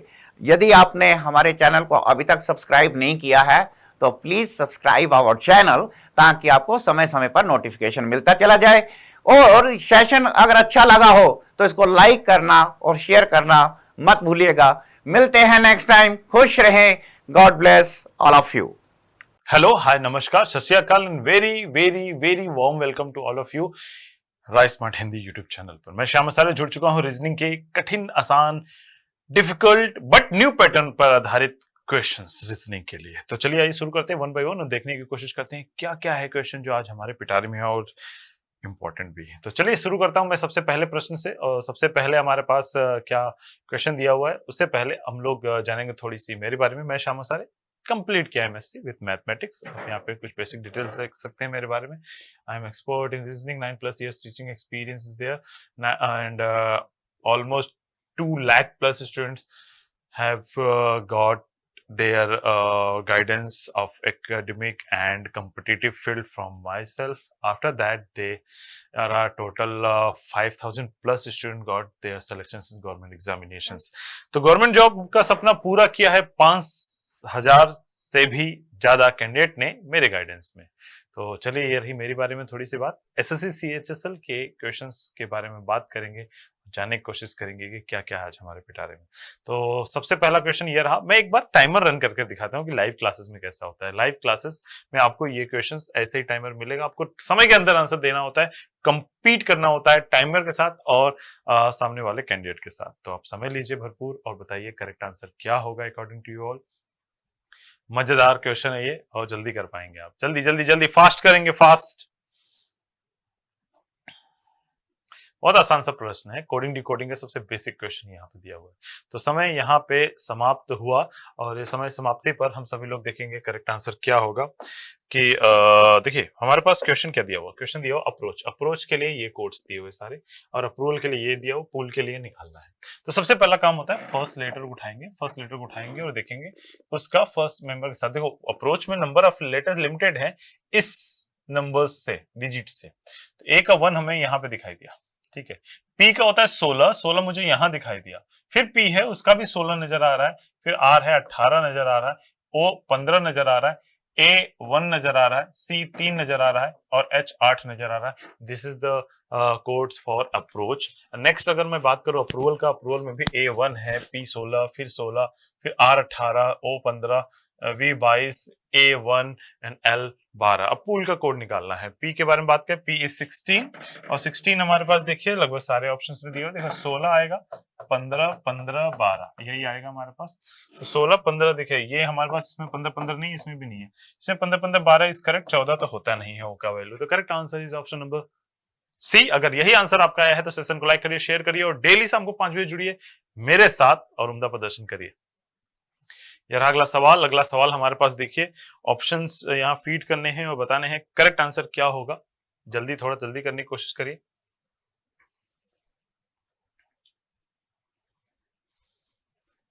मेरे से पहले आंसर ले आना आप। देखिए इस टाइप के क्वेश्चन करने के दो तरीके हैं। पहला तरीका कि आप जो भी ऑप्शंस दिए गए हैं उनको फीड करिए, फीड करने के बाद आंसर ले आइए और थोड़ा सा आईक्यू लगाएंगे, क्योंकि मैथमेटिक्स आपने हंसराज सर से पढ़ी है, सुमित सर से पढ़ी है, तो आप बहुत तेजी के साथ इसे अटेम्प्ट कर पाएंगे। आपको वहां पे लॉजिकल कैलकुलेशंस भी सिखाया गया होगा। लॉजिकल कैलकुलेशन डिफरेंट नहीं होता, वो इस तरीके का होता है ना, 5+2 हर बार 5+2 को 3+2+2 भी कर सकते हैं ना, तो 2 दोनों यानी 2 का स्क्वायर +3 हो जाता है। ऐसा वाली बात भी, दिस इज लॉजिकल कैलकुलेशन, उसको कितने अलग अलग तरीके से और किया जा सकता है। तो खैर यहाँ पे हमारे पास है तो एक्सप्रेशन यही, इन्हीं ऑपरेशंस को लगा के हमारे पास आंसर तक पहुंचाना है। देखने की कोशिश करते हैं कहाँ क्या बात बन सकती है। देखिए इक्वल टू 35 हमारे पास पहुंचना है। इक्वल टू 35 लूं या इक्वल टू 76 + 35 लूं या ये, तो देखिए हमारे पास इक्वल टू के बाद मल्टीप्लाई और प्लस बनाएंगे ना, तो इधर कुछ भी कर लेंगे तो हमारे पास इतनी बड़ी वैल्यू तो नहीं बन पाएगी, क्योंकि अगर इधर मल्टीप्लाई है तो नहीं बन पाएगी। तो ये सी नंबर गलत हुआ। एक नंबर हो सकता है एक बार कि 14 25 70 ले लिया और इन दोनों को ऐड करेंगे, अगर इन दोनों को ऐड करेंगे ना तो ये आएगा करीब 100 के ऊपर, और ये 14 का 5 से गुणा करेंगे ना तो भी काम नहीं बन पाएगा। अब बचे ये दो ऑप्शन, या तो इनको मल्टीप्लाई, देखा 41 में 5 से मल्टीप्लाई करते हैं सेकंड नंबर ऑप्शन, तो भी नहीं होगा। क्यों? क्योंकि 41 में अगर हम 5 का मल्टीप्लाई करेंगे तो ये करीब 200 के आसपास पहुंचेगा, और लास्ट में बोल रहा है इक्वल टू के बाद इन दोनों का डिफरेंस भी निकाल लीजिए माइनस के हिसाब से, चौथा ऑप्शन देखिए, तो ये तो ऐसे भी होने चला। एक ही ऑप्शन बचा जो सही होगा। दिस इज लॉजिकल कैलकुलेशन, इसी को बोल रहा था कि आपके कई तरीके हैं, उनमें से कुछ सही होंगे कुछ गलत, जो गलत होंगे वहीं रोकेंगे। सही, चलिए देख लेते हैं वो वाला फीड करके कि हम सही भी हैं कि नहीं। तो हम चेक जरूर करेंगे। 14 multiplied by 5 and plus 41 minus 76 is equal to 35, ये आना चाहिए। तो हमने देखा 70 और 70 हमारे पास ये बना, प्लस 41 माइनस 76 बराबर 35 बन रहा है क्या? हमने देखा 70 और 76 -6 होगा और 41 में से 6 कम होगा तो 35 ही होगा। करेक्ट है। तो कौन सा ऑप्शन सही हो गया? B number option. तो जो बातें मैंने बोली है उससे सुनने के लिए नहीं बोली है, उसे अप्लाई करने के लिए भी बोली है, दिमाग लगाने के लिए भी बोली है। चलिए बढ़ते हैं हम लोग अगले सवाल पे। अगला प्रश्न हमारे पास, टाइमर भी रन कर रहा है, फिल इन द ब्लैंक है। ये लंबा चौड़ा हमारे पास ऑपरेशंस के सेट दिए हुए हैं और उन्हें इस लंबे इक्वेशन में सेट करना है और आपको बताना है कि कौन सा ऑप्शन हमारे पास करेक्ट होगा।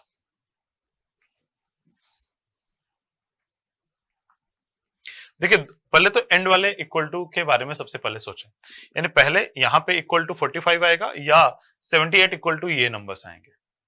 तो इनमें दिमाग लगाने का सबसे बेस्ट उपाय होता है ना, इक्वल टू पे भी तो जाना ही है, लेकिन सबसे ज्यादा इंपॉर्टेंट है हमें जाना है डिवीजन पे। डिवाइड अगर वो पॉइंट में कन्वर्ट कर रहा है, दशमलव में ले आ रहा, तो वो ऑप्शन मत लगाइए। जैसे पहले वाले ऑप्शन में डिवाइड 78 ऑब्लिक मतलब अपॉन 3 करेंगे तो हमारे पास ये डिवाइड हो रहा है, ये तो चलेगा। दूसरा डिवाइड है हमारे पास 17 में 44 से, ये कभी भी ऑप्शन सही नहीं होगा। क्यों? क्योंकि वो दशमलव में वैल्यू देने लगेगा और दशमलव में वैल्यू में नहीं लेके आना।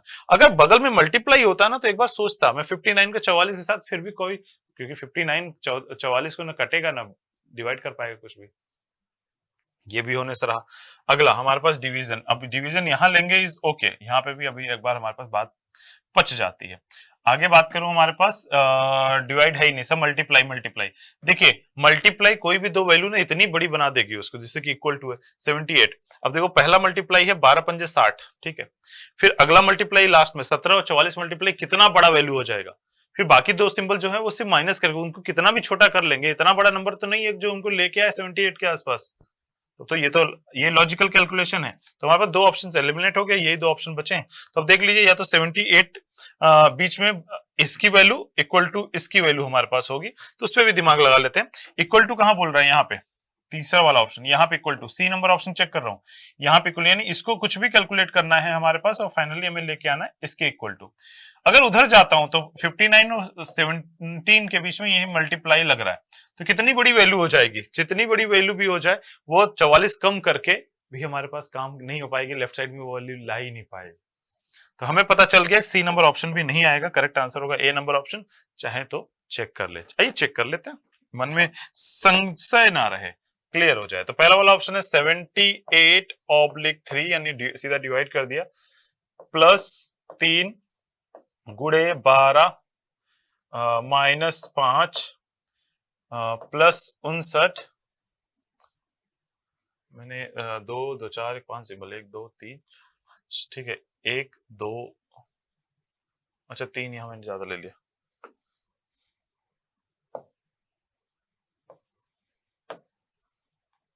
देखिएगा तो प्लस हो गया हमारे पास प्लस 12, प्लस 12 के बाद गुणे 5, 5 के बाद माइनस 59 प्लस 17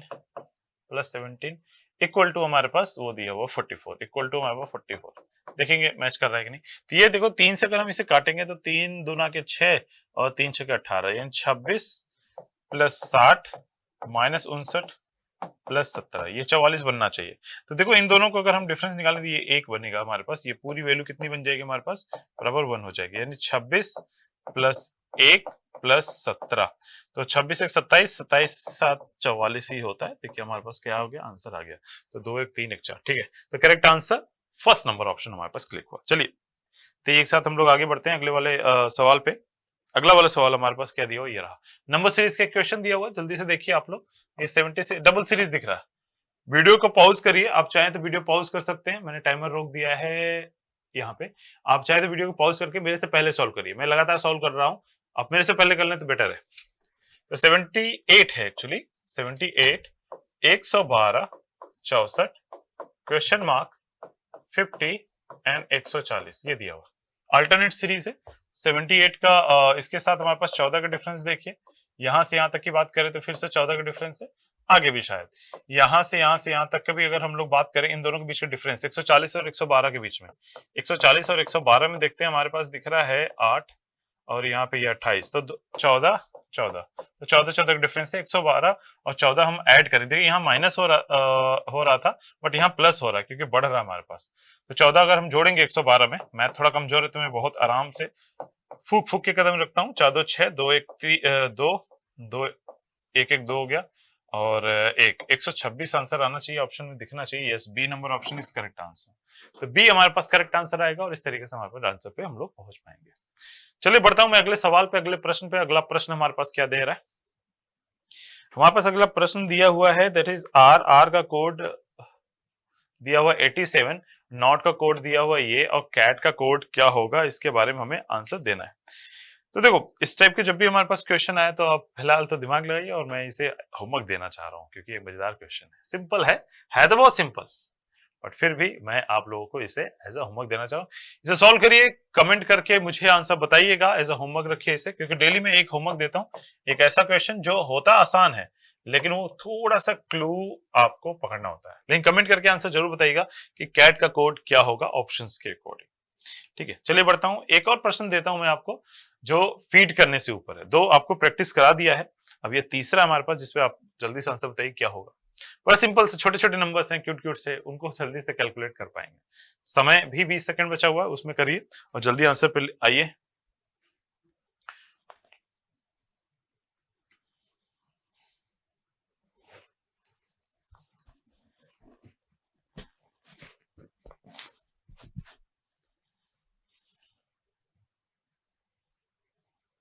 चलिए समय समाप्त हुआ।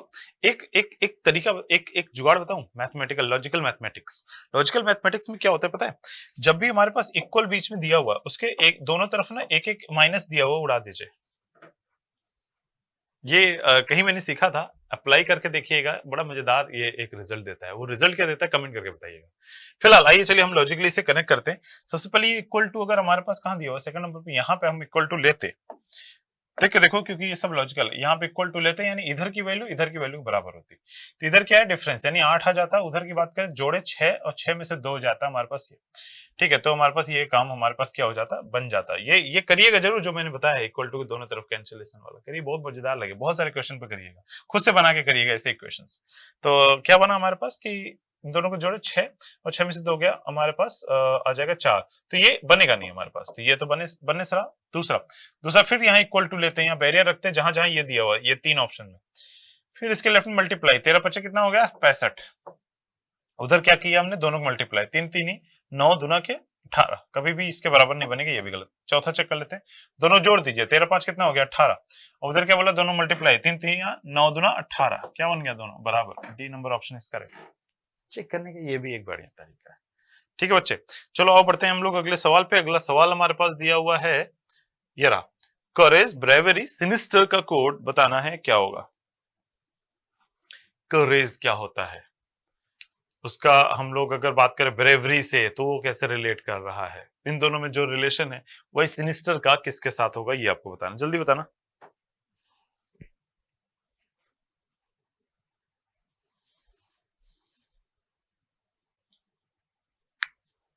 समय हमारे पास 5 second, 4 second, 3 second, 2 second, 1 second, समय समाप्त हुआ। देखिए करेज मतलब होता है साहस या बहादुरी है, नहीं ये तो साहस होता है और ये बहादुरी होता है, ठीक है। साहस बहादुरी लगभग सिमिलर है, यानी साहस से ही बहादुरी होती है, बहादुरी ही साहस है, ये लगभग। सिनिस्टर क्या होता है, सिनिस्टर इज वेरी इंपॉर्टेंट, जल्दी से कमेंट करके मुझे बताइए सिनिस्टर क्या होता है। सिनिस्टर का हमारे पास जो है वो शब्द किसके साथ अपोज करेगा, ये हमें दिखना है। काइंड मतलब पता नहीं, एक बार गूगल करके देख लेना आप लोग। सिनिस्टर मतलब होता है शायद जैसे होता नहीं अशुभ टाइप का, ठीक है, कि अशुभ हो गया भाई हमारे यहाँ, ये हो गया सिनिस्टर, ये अशुभ होता है, ऐसे देख लेना आप लोग, अशुभ होता है। और अशुभ का हमारे पास ओमनियस होता है, ओमिनस मतलब हो जाता है ये भी अमंगल, अशुभ, या क्या बोलते हैं जो होता नहीं, बिल्ली रास्ता काट देती है, अशुभ हो गया, ठीक है, तो वो क्या हो जाता है हमारे पास, वो सिनिस्टर एक्ट हो गया ये। और जब हो जाएगा ये चीज तो हम ओमिनस कहते हैं, अमंगल, यानी जो हमारे लिए हितकारी ना हो। बढ़ता हूं अगला हमारे पास दिया हुआ फोल्डिंग एंड कटिंग से रिलेटेड। तो फोल्डिंग और कटिंग हम सभी लोग अच्छे तरीके से सीख ही चुके हैं, जानते ही हैं। तो देखिए एट लास्ट से हम स्टार्ट करते हैं। इसका मिरर इमेज देखो, इधर फोल्ड किया तो ये नीचे की तरफ आएगा, तो ये नीचे की तरफ आएगा तो देखो ये कंप्लीट करेगा, यहाँ से यहाँ ये लाइन आएगी और टेढ़ी होके इसमें मिल जाएगी, और यहाँ एक गोला आएगा, यहाँ एक गोला आएगा, ठीक है। इनको जब ओपन करेंगे तो ये हमारे पास ऐसा बनेगा यूं, और इसको ओपन करेंगे तो ये बॉक्स यहाँ बन जाएगा, और दो गोले जो यहाँ बीच में है दो और बन जाएंगे क्योंकि इसके मिरर इमेजेस बनेंगे, ये इसके बगल में बन जाएगा, और दूर हमारे पास यहाँ, ठीक है। तो 3 थे तो 12 हमारे पास गोले बन जाएंगे, लेकिन कोने कोने, तो जिसमें ये ऑप्शन दिख रहा हो वही करेक्ट आंसर है। देख लीजिए जिसमें दिख रहा होगा वही करेक्ट है। देखिए इसमें एक टेढ़ी लाइन बन गई, सी नंबर ऑप्शन होगा नहीं है हमारे पास। क्या है, बड़ा वाला बाहर की तरफ अंदर की तरफ है, छोटा वाला बाहर की तरफ, ऐसे मान के चलिए। तो छोटा इधर है, चारों तरफ बाहर ये है, ये भी है। उसके बाद गोले इसमें 2 कम है तो ये होगा नहीं, इसमें 2 गोले कंप्लीट है, तो B number option is correct answer. बढ़ता हूं मैं अगले सवाल पे। अगला सवाल ये रहा, आपके पास नंबर सीरीज का एक और बेहतरीन एग्जांपल आप सामने देख पाएंगे यहाँ पे। तो आइए चलिए देखिए हमारे पास क्या है। देखिए एक नंबर सीरीज है, हम 58 से 62 की बात करें तो 4 हमारे पास क्या हुआ, आगे बढ़ रहा है। तो 62 से 46 की बात करें तो हमारे पास पीछे जा रहा है।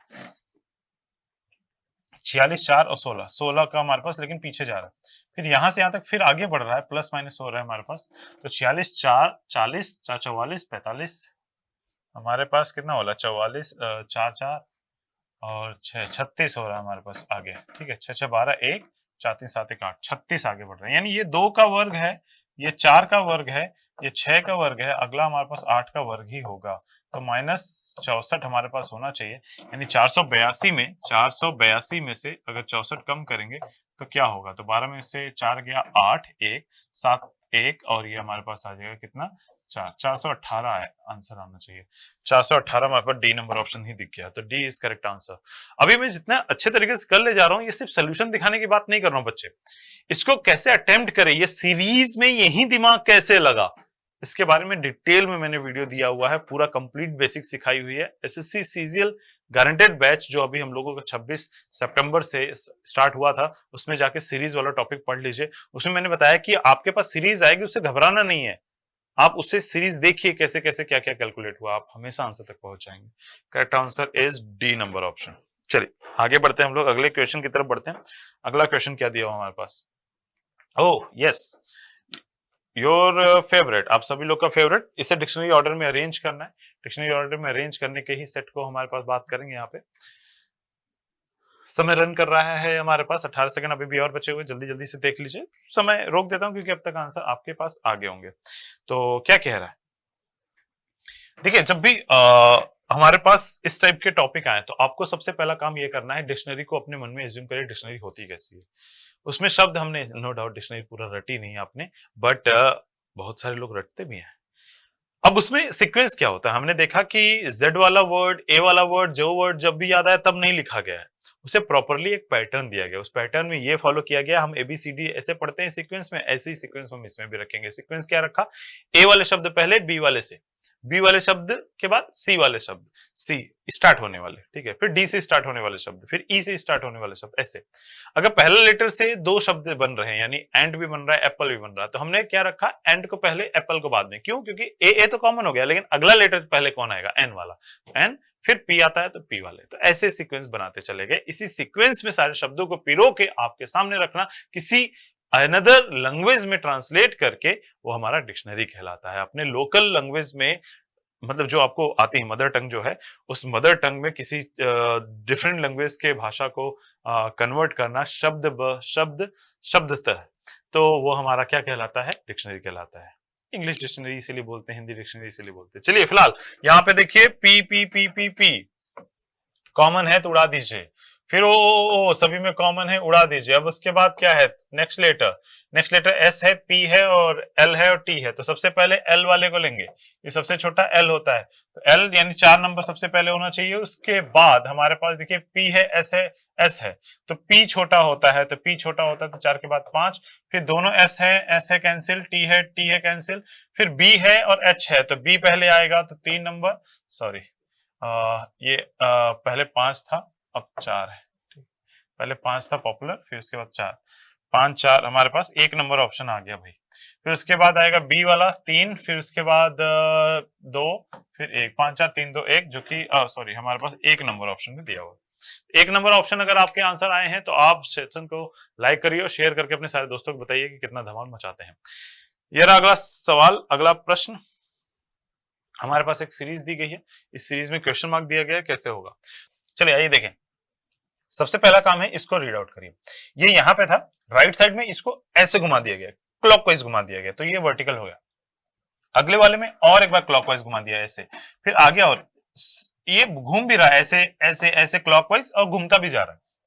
जैसे पृथ्वी 2 टाइप से नहीं घूमती, अपनी जगह भी और गोल भी, तो ये बात ध्यान रखिएगा ऐसे ही। तो ऐसे ऐसे हमारे पास जा रहा है। तो अब यहाँ पे वर्टिकल, अब अगला वाला जो आएगा वो ऐसा ही बनेगा जैसा यहाँ पे हमारे पास दिया हुआ है।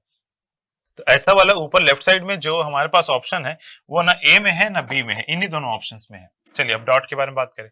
डॉट वाला ये जो 3 है, ये पहले खड़ी हुई ऐसे, फिर पड़ी हुई इधर, फिर नीचे, फिर अब मेरी तरफ आएगा। तो इन दोनों ऑप्शन में डी नंबर ऑप्शन मेरी तरफ वाला है, इसलिए डी इज करेक्ट आंसर बाकियों से। तो आज के लिए बस इतना ही, मिलेंगा मैं कल के सेशन में, उसमें भी कुछ क्वेश्चंस हम लोग सॉल्व करेंगे और देखने की कोशिश करते हैं कितना इंपॉर्टेंट है, कितने मजेदार क्वेश्चंस है, जो कि हमारे लिए बहुत बहुत इंपॉर्टेंट है एग्जामिनेशन पॉइंट ऑफ व्यू से। Thank you very much. ऐसे ही लेटेस्ट नए पैटर्न के साथ जुड़े रहिए मेरे साथ। अगली क्लास आपके सामने अभी आ रही है। आप अपना, अपने घर वालों का ख्याल रखें। Bye bye. हेलो एवरीवन, आप सबका फिर से स्वागत है राइट स्मार्ट के YouTube channel right smart Hindi पे। मैं सुमित बवेजा आपके साथ शेयर कर रहा हूं एसएससी जीडी कांस्टेबल की सीरीज, जो हम चलाते हुए चल रहे हैं पिछले कई क्लासेस से, जिसमें हम सीख रहे हैं जीडी के पेपर में जो भी प्रीवियस ईयर में क्वेश्चन आए हैं उन सबको सीख रहे हैं हम, ठीक है, उन सब की प्रैक्टिस कर रहे हैं। तो हमारे बैच का नाम है धड़ाधड़ प्रश्नों का धड़ाधड़ उत्तर। तो हम हर क्लास में पूरा का पूरा सेट कंप्लीट कर रहे हैं। चलिए इसी रफ्तार में आज स्टार्ट करते हैं अपनी क्लास, ठीक है, अपना प्रैक्टिस बैच का नेक्स्ट क्लास, आज की क्लास स्टार्ट करते हैं। बट बने रहिए, कमेंट में आपके आंसर आने चाहिए। चलिए नेक्स्ट क्वेश्चन, पहला क्वेश्चन हमारा स्टार्ट हुआ कह रहा है the LCM and HCF of two numbers are 75। देखो फिर से क्वेश्चन आ गया मेरा एलसीएम एचसीएफ का। पीछे कई क्लासेस में हम सीख चुके हैं एलसीएम एचसीएफ के क्वेश्चन। ध्यान से देखिए क्वेश्चन में क्या पूछ रहा है। क्वेश्चन में मुझसे कह रहा है कि दो नंबरों का एलसीएम और एचसीएफ कितना है, 75 और 5 है। एलसीएम कितना दे रखा है, 75, और एचसीएफ कितना दे रखा है मुझे, 5। मुझे एक चीज पता है कि जब भी एलसीएम बनता है उसके अंदर एचसीएफ के साथ 2 अदर फैक्टर, उस नंबर में जो अदर फैक्टर हैं उनका क्या होता है, प्रोडक्ट होता है। अब देखो इस 75 को जब मैं तोड़ूंगा तो इसे मैं क्या 15 इंटू 5 तोड़ूंगा, ये 5 तो मेरा यही एचसीएफ है। अब जो ये 15 बना, ये 15 ये अदर 2 फैक्टर का क्या है, प्रोडक्ट है। अदर 2 फैक्टर का क्या है, प्रोडक्ट। तो 15 को जब मैं तोड़ूंगा, 15 को मैं 2 तरीके से तोड़ सकता हूं। या तो मैं इसे तोड़ सकता हूं 15 इंटू 1, या इसे तोड़ सकता हूं 5 इंटू 3। इसके अलावा और किसी तरीके से नहीं तोड़ सकता। तो देखो अगर ये ए की वैल्यू है, ये बी की वैल्यू है, तो नंबर यहां पर क्या हो जाएगा, इंटू 5 करूंगा 75, और यहां पर इंटू 5 करूंगा तो 5। तो अगर एक नंबर 75 है, दूसरा नंबर 5 है, तो उनका एचसीएफ कितना है, 5, और नंबर कितने 75। चेक करते हैं आगे क्या दिया है। उन दोनों नंबरों का डिफरेंस 10 होना चाहिए। क्या 75 में से 5 को माइनस करता हूं 10 आता है, बिल्कुल नहीं। ये वाला हमारा केस क्या हो जाएगा, गलत। नेक्स्ट केस की तरफ बढ़ते हैं। अगर ये ए की वैल्यू है, इसकी गुणा 5 से करूंगा तो एक नंबर 25 आ गया। इसकी गुणा अगर 5 से करूंगा तो दूसरा नंबर 15 आ गया। 25 और 15 वो 2 नंबर हैं जिनका एलसीएम कितना है, 75 है, और जिनका एचसीएफ कितना है, 5 है। अब देखो इन दोनों का क्या डिफरेंस 10 आ रहा है, बिल्कुल आ रहा है। तो पूछा क्या गया है, what will be the sum of these two number, इन दोनों नंबर का जोड़ कितना होगा। तो 25 प्लस 15 कर दूंगा तो मेरे पास कितना आ जाएगा, 40। तो मेरे पहले क्वेश्चन का आंसर हो गया सी। बहुत बढ़िया, सबका आंसर आ रहा है सी। चलिए इसी के साथ नेक्स्ट क्वेश्चन की तरफ बढ़ते हैं जो हमारे जीडी के एग्जाम में पूछा गया है। धड़ाधड़ बढ़ते हैं। चलिए नेक्स्ट क्वेश्चन मेरा क्या आया, इतने वर्कर इतनी देर काम कर कर, इतने घंटे काम कर कर इतना काम करते हैं। तो बताइए उसी कार्य को इतने वर्कर इतने घंटे काम कर कर और इतने दिन काम कर कर कितना वर्क करेंगे। ऐसे क्वेश्चन हमने सीखे हैं, हमने क्लास में पिछली क्लासेस में सीखे हैं। तो इसके लिए मुझे बस यही याद रखना है, क्या, M1 D1 T1 अपॉन में work equal to M2 D2 T2 upon में, बस ये लाइन याद रखनी है। कितने लोग कितने दिन कितने वक्त काम कर कर कितना वर्क कर रहे हैं।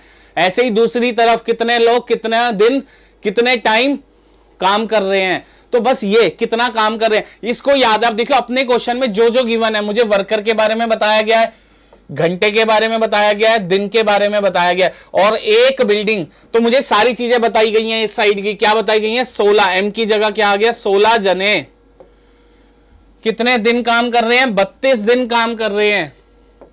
कितने घंटे काम कर रहे हैं, 8 घंटे काम कर रहे हैं। और क्या बना रहे हैं, एक बिल्डिंग, एक काम पूरा कर रहे हैं। इक्वल टू दूसरी साइड कितने दिन लगेंगे, 24 वर्कर। इस साइड क्या है, 24 जने 12 घंटे और डे। ठीक है, दिन पूछे गए हैं मुझे, क्या पूछे गए हैं, दिन अब की बार पूछे गए हैं। और टाइम कितना दिया गया है मुझे, 12 घंटे काम कर रहे हैं और उसी बिल्डिंग को बना रहे हैं। तो मुझे किसकी वैल्यू निकालनी है, डेज की वैल्यू निकालनी है। तो डेज की वैल्यू, इन दोनों को क्या नीचे ले जाऊं, 16 गुणा में 32 गुणा में 8, नीचे क्या आ जाएगा 24 इंटू में 12। ये किसकी वैल्यू आ जाएगी, D2 की। बस सॉल्व करना है। 8 से 3 पर अब क्या कट रहा है सॉरी 4 से 3 पर, 4 से 4 पर, और कोई कुछ कट रहा नहीं कट रहा। 4 दूनी 8, 4 तिया 12, 128, नीचे है 9। इतने दिन लगेंगे, 128 बटे 9 दिन। क्या ऑप्शन में है, बिल्कुल है डी ऑप्शन। बहुत बढ़िया, सबके आंसर आ रहे हैं डी डी डी। चलिए ऐसे ही इसी रफ्तार में देखो, क्वेश्चन मुश्किल नहीं आए हैं। क्वेश्चन को मुझे 2 चीजें मेंटेन करनी है, एक टाइम और एक एक्यूरेसी। बिल्कुल, मतलब ये नहीं कि हमें रफ्तार में क्वेश्चन करे तो हमने एक्यूरेसी गिरा दी, हमने एक्यूरेसी करने लगे तो टाइम को भूल गए। मुझे एक ही सेक्शन नहीं करना, ठीक है, मुझे दोनों को मेंटेन रखना है। नेक्स्ट क्वेश्चन फिर से रेशो का, हर सेट में देख रहे हैं एक रेशो का क्वेश्चन इस टाइप का हमेशा पूछा जा रहा है। क्या दिया गया है? एस यू वी डब्ल्यू, इन चारों का रेशो 2, 9, 6, 7 ये अनुपात दिया है और बोल रहा है S U V W in चारों का जोड़ कितना है? 864। तो मैंने एक चीज सिखाई है, यूनिटरी मेथड। जैसे हम बचपन में सीखते थे कि मैं कोई 10 टॉफियां 5 रुपए की लाता हूं, मुझे मम्मी ने आज 6 रुपए दिए, तो बताओ वो कितने की हैं, कितनी टॉफियां आएंगी? तो हम यूनिटरी मेथड लगाते थे। 5 रुपए की 10 टॉफियां, 1 रुपए की 10/5, तो 6 टॉफियां कितने की हो गई? 10/5 इंटू में 6, तो 5 से 10 को काटा 2, 2 इंटू 6 12 रुपए की। तो यही चीज हम यहां लगाते हैं। ये जो वैल्यू है क्या है? 8, 6, 4। ये किसकी वैल्यू है? किसकी वैल्यू है? ये इसी के जोड़ की तो वैल्यू है। ये कितना है? 9, 2, 11, 11 और 6 17, 17 और 7 24। निकालना क्या है? एस यू वी डब्ल्यू की वैल्यू निकालनी है। एस यू और डब्ल्यू की 2, 9 और 7, 9, 2, 11, 11 और 7 मेरे क्या पूछा है? एस यू और डब्ल्यू की, तो 9 और 2 11, 11 और 7 18। मुझसे यही तो वैल्यू पूछी है। दोबारा से देख लो, कंफ्यूजन हो रही है तो डब्ल्यू कितना है? 7, यू कितना है? 9, 9 और 7 मेरे पास 16, 16 और एस 2, 16 और 2 18। ये सॉल्व करना है, क्वेश्चन खत्म। देखो 8 से काटा 3 पर, 8 से काटा 108 पर, 3 से इसे काटा 9 पर, 3 से इसे काटा मैंने कितने पर? 9 पर। अब देखो 9 की गुणा 108, 3 से इसे काटा, सॉरी 3 से मैंने इसे काटा 6 पर, 3 से इसे काटा मैंने 6 पर। अब देखो 6 की गुणा 108 से करनी है, 6 की 100 से करूंगा तो 600, 6 की 8 से करूंगा तो 48, सीधा कितना आ गया? 648। देखो ऐसे तोड़कर ही मल्टीप्लाई करनी है। चलिए इसी के साथ नेक्स्ट क्वेश्चन की तरफ बढ़ते हैं। नेक्स्ट क्वेश्चन मेरा फिर पाई चार्ट का आ गया। डीआई के भी 2 क्वेश्चन हमेशा क्या है? फिक्स हैं, पूछे ही जा रहे हैं। चलो पाई चार्ट का क्वेश्चन क्या पूछा गया है? पाई चार्ट कह रहा है, पाई चार्ट दिया हुआ है 6 J1 J2 6 क्या है? 7 प्रोसेस है कार को बनाने के। परसेंटेज मींस एक कार को बनाने में ये क्या है? प्रोसेस टाइम है कि J1 काम करने में 14% टाइम लगता है, J2 करने में 18%। पूछा गया पूरी की पूरी जो कार बनती है वो 1200 घंटे में बनती है। तो बताइए what is the average time of J3 J6 J7? J3 J6 और J7, J3 J6 और J7। J3 क्या है? J3 ये रहा 20%। J6 कहां है? J6 16% और J7 कहां है? 12%। अब मुझे एक चीज बताइए, मुझसे क्या बोला है? इन सब का एवरेज, इन सब का औसत। औसत क्या होता है? 3 चीजें हैं, तीनों को जोड़ के बटे में 3, तो 20% प्लस 16% प्लस 12% अपॉन में 3 कितना हो गया मेरे पास? 16 और 12 28 और ये हो गया 48।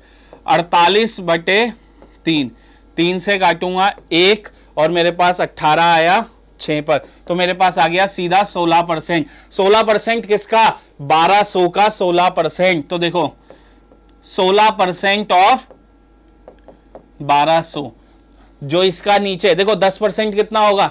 हमने सीखा था परसेंटेज कैसे करनी है सॉल्व। अब मुझे एक चीज बताओ, 10% इसका 1 0 हटाई 120, ठीक है। 1% 12 और 6% 12 इंटू 6 कितने हो जाएंगे मेरे? 72। तो 72 को मैं किस में जोड़ दूंगा? 120 में। तो क्योंकि 10% आया था 120 और 6% कितना आया है? 72, 72। तो जब 120 में 72 को जोड़ूंगा तो मेरे पास आ जाएगा 192R। कौन सा ऑप्शन? ऑप्शन नंबर डी मेरा करेक्ट है।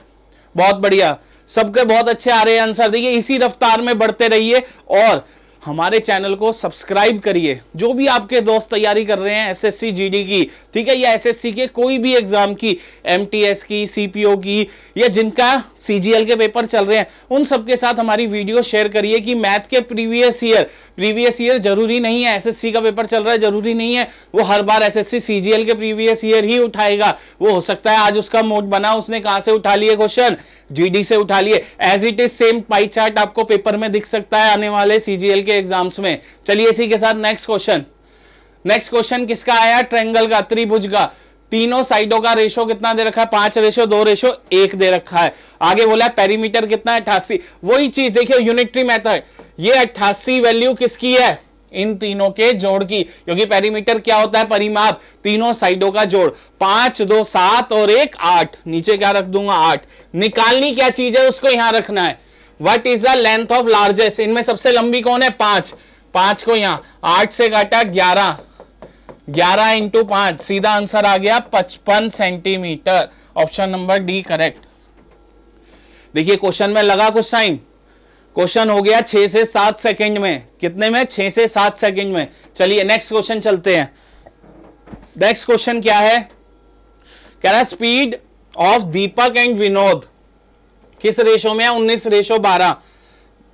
विनोद की स्पीड 84 किलोमीटर पर आवर। फिर से वही यूनिटरी मेथड, 84 किसकी वैल्यू, देखो इस चीज के ऊपर पूरा पेपर सॉल्व हो सकता है। 90% पेपर सिर्फ यूनिटरी मेथड लगता है उसमें।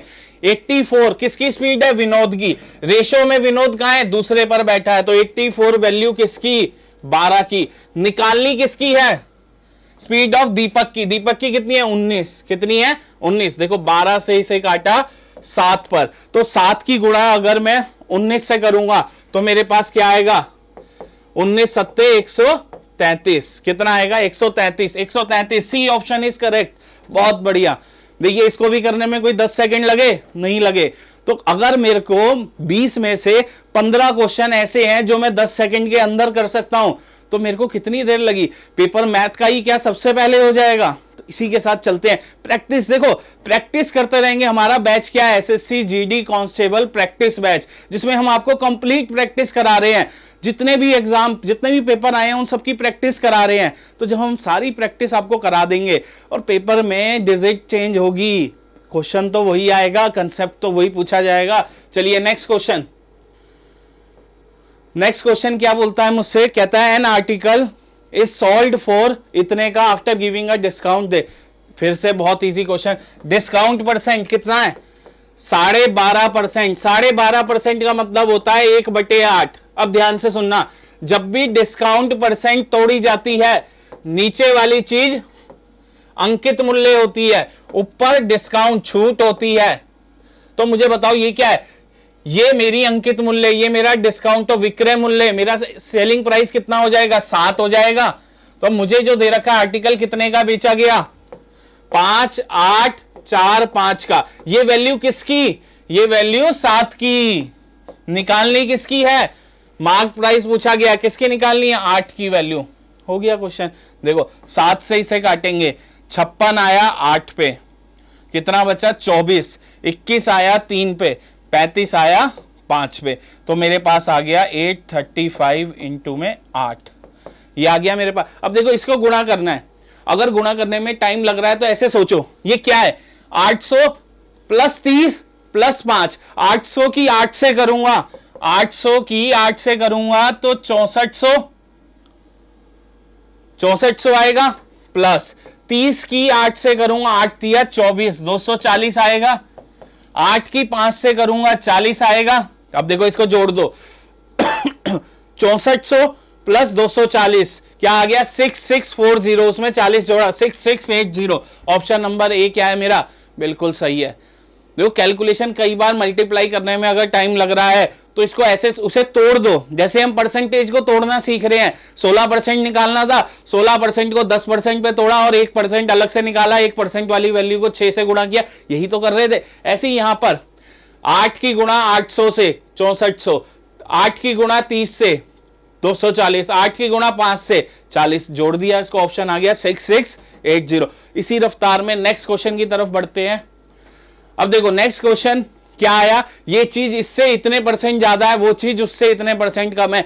बहुत इजी क्वेश्चन है, इसको करेंगे बिल्कुल रफ्तार में। सबके कमेंट आने चाहिए। और भाई जिसने भी सब्सक्राइब नहीं किया चैनल को राइस स्मार्ट हिंदी, अपने फ्रेंड्स के साथ इसे अभी शेयर करो, अभी शेयर करो जो तैयारी कर रहे हैं एसएससी के किसी भी एग्जाम की, क्योंकि यहां पर कोई कंसेप्ट नहीं सिखाया जा रहा, यहां पर बस प्रैक्टिस कराई जा रही है। किसके, एसएससी के सारे क्वेश्चंस की।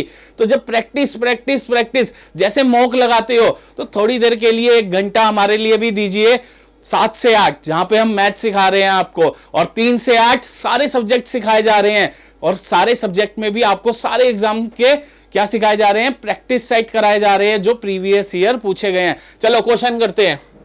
x जो है 30% लेस है y से, z जो है वो 50% लेस है किससे, x से। तो अब ध्यान से सुनो थोड़ी देर के लिए, क्या है x, y और z। y को मान लेता हूं, y की वैल्यू 100 है, y की वैल्यू 100 है, तो x जो है 30% इससे कम है, तो x कितना हो गया मेरे पास, 30% इसका कितना हुआ, 30 कम है, तो x की वैल्यू हो गई 70, x की वैल्यू हो गई 70। z जो है मेरा 50% लेस है x से, 50% इसका 50% का मतलब क्या होता है, सीधा आधा, 70 का 50% 35, 35 कम है, 70 माइनस 35 ये कितना रह गया, 35 रह गया। तीनों की वैल्यू आ गई, मानी किसकी थी, y की। आगे चलते हैं, पूछा गया then what percent z is less than y, then y, z y से कितना कम है, कितना कम है, 65, किससे कम है, देखो देन किसके साथ है, y के साथ, तो नीचे रख दिया 100, कितना कम है, 65 इंटू में 100, इससे ये कटा, आंसर आ गया 65%, बी ऑप्शन। इसी रफ्तार में क्वेश्चन करना है, 10 सेकंड का क्वेश्चन ये भी था। चलिए नेक्स्ट क्वेश्चन की तरफ बढ़ते हैं, कमेंट आने चाहिए सबके। चलिए नेक्स्ट क्वेश्चन क्या बोलता है, देखो ये क्वेश्चन आया, इस क्वेश्चन में मुझे लगता है पेन भी उठाने की जरूरत नहीं थी, 3 सेकंड सामने आया क्वेश्चन, देखा, क्लिक किया, आगे बढ़ाया। क्या कह रहा है, Dheeraj can cross 100 meter wide road in 25 second, meter में दिया है, सेकंड में दिया है, आंसर भी मीटर सेकंड में है। क्या पूछी गई है, स्पीड। अरे क्या होती है स्पीड, स्पीड होती है डिस्टेंस अपॉन टाइम। डिस्टेंस कितना कवर करना है, 100 मीटर, कितनी देर में, 25 सेकंड में। 25 से इसे काटा मैंने 4 पर, तो आ गया 4 मीटर पर सेकंड। हो गया क्वेश्चन खत्म। इसलिए कह रहा था पेन भी नहीं उठाना, सीधा 100 को 25 से काटा 4 पर, 4% ऑप्शन अंदर बैठा था। क्लियर है। टाइम कब बढ़ता, टाइम जब बढ़ता, इसने यहां पर आंसर किलोमीटर पर आवर में दे रखा होता। किस में दे रखा होता, किलोमीटर पर आवर में। तब हम क्या करते, मीटर पर सेकंड को किस में चेंज करते, किलोमीटर पर आवर में। चलिए नेक्स्ट क्वेश्चन चलते हैं। नेक्स्ट क्वेश्चन फिर पाई चार्ट का। क्या कह रहा है पाई चार्ट, कह रहा है जो नीचे पाई चार्ट दिया है वो स्नोफॉल बता रहा है किसी कंट्री में कुछ स्टेट्स की। ठीक है, मेरे पास स्टेट है 7। कितनी स्टेट है, state 1, state 2, state 3, state 4। State 1 में 8%, स्टेट 2 में 15%, 20%, 6%, 12%, 14%, 25%। ये क्या है, इतनी स्नोफॉल होती है एक कंट्री में 7 स्टेटों में। तो पूछा गया है परसेंटेज टोटल, पूछा गया snowfall is express at percentage of country in total annual, ये दे रखा है। पूछा गया अगर टोटल पूरी कंट्री में 700 सेंटीमीटर की स्नोफॉल होती है तो बताओ मंथली स्नोफॉल S5 में कितनी है। ध्यान से क्वेश्चन को समझेंगे। ये एनुअल दे रखा है, S5 का है, ये रहा S5, ये रहा मेरा S5 कितना है, 12%। S5 की बात कर रहा है, कितना है, 12%। ध्यान से देखिए, तो 700 का 12%, 12% 700 का। सब कहेंगे सर 84 सेंटीमीटर आंसर आएगा, बट ऑप्शन तो है ही नहीं। फिर क्या करें, देखो ये जो दी थी ये पूरे साल की एनुअल स्नोफॉल दी थी, वार्षिक बर्फबारी दी थी। पूछी क्या गई है, मंथली स्नोफॉल पूछी गई है। एक साल में कितने महीने होते हैं, 12। तो इसको भाग भी तो करोगे, 12 से काटते ही आंसर आ गया 7 सेंटीमीटर। ठीक है, ये यहां पे खेल गया थोड़ा सा लास्ट में क्वेश्चन में, ध्यान रखना है क्वेश्चन में। अगर यहां 84 ऑप्शन में होता तो पक्का 84 लगा के आते तुम।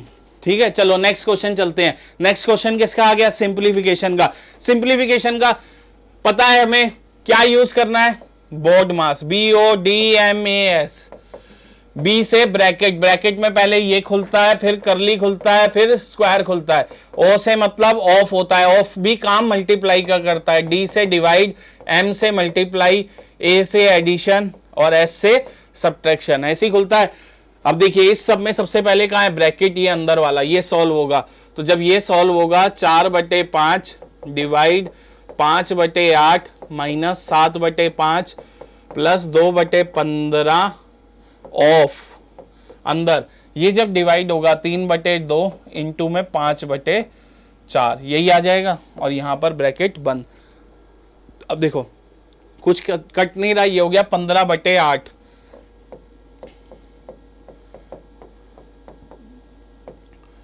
-7/5 प्लस 2/15 इंटू में ऑफ की जगह क्या लिख दिया इंटू, और ये आ गया 15/8। कुछ कट रहा है, 15 से 15 गया, 2 से ये गया 4 पर, तो ये बचा 1/4 और इधर अब कौन होगा डिवाइड होगा, तो इधर कौन होगा डिवाइड, तो ये हो जाएगा 4/5 इंटू में 8/5 -7/5 प्लस 1/4। देखो यहाँ पर भी कुछ नहीं कट रहा, तो इसे सॉल्व करेंगे तो ये आ गया 32/25 -7/5 प्लस 1/4, ये आ गया मेरे पास। इसे सॉल्व करना है मुझे, इसे मुझे सॉल्व करना है।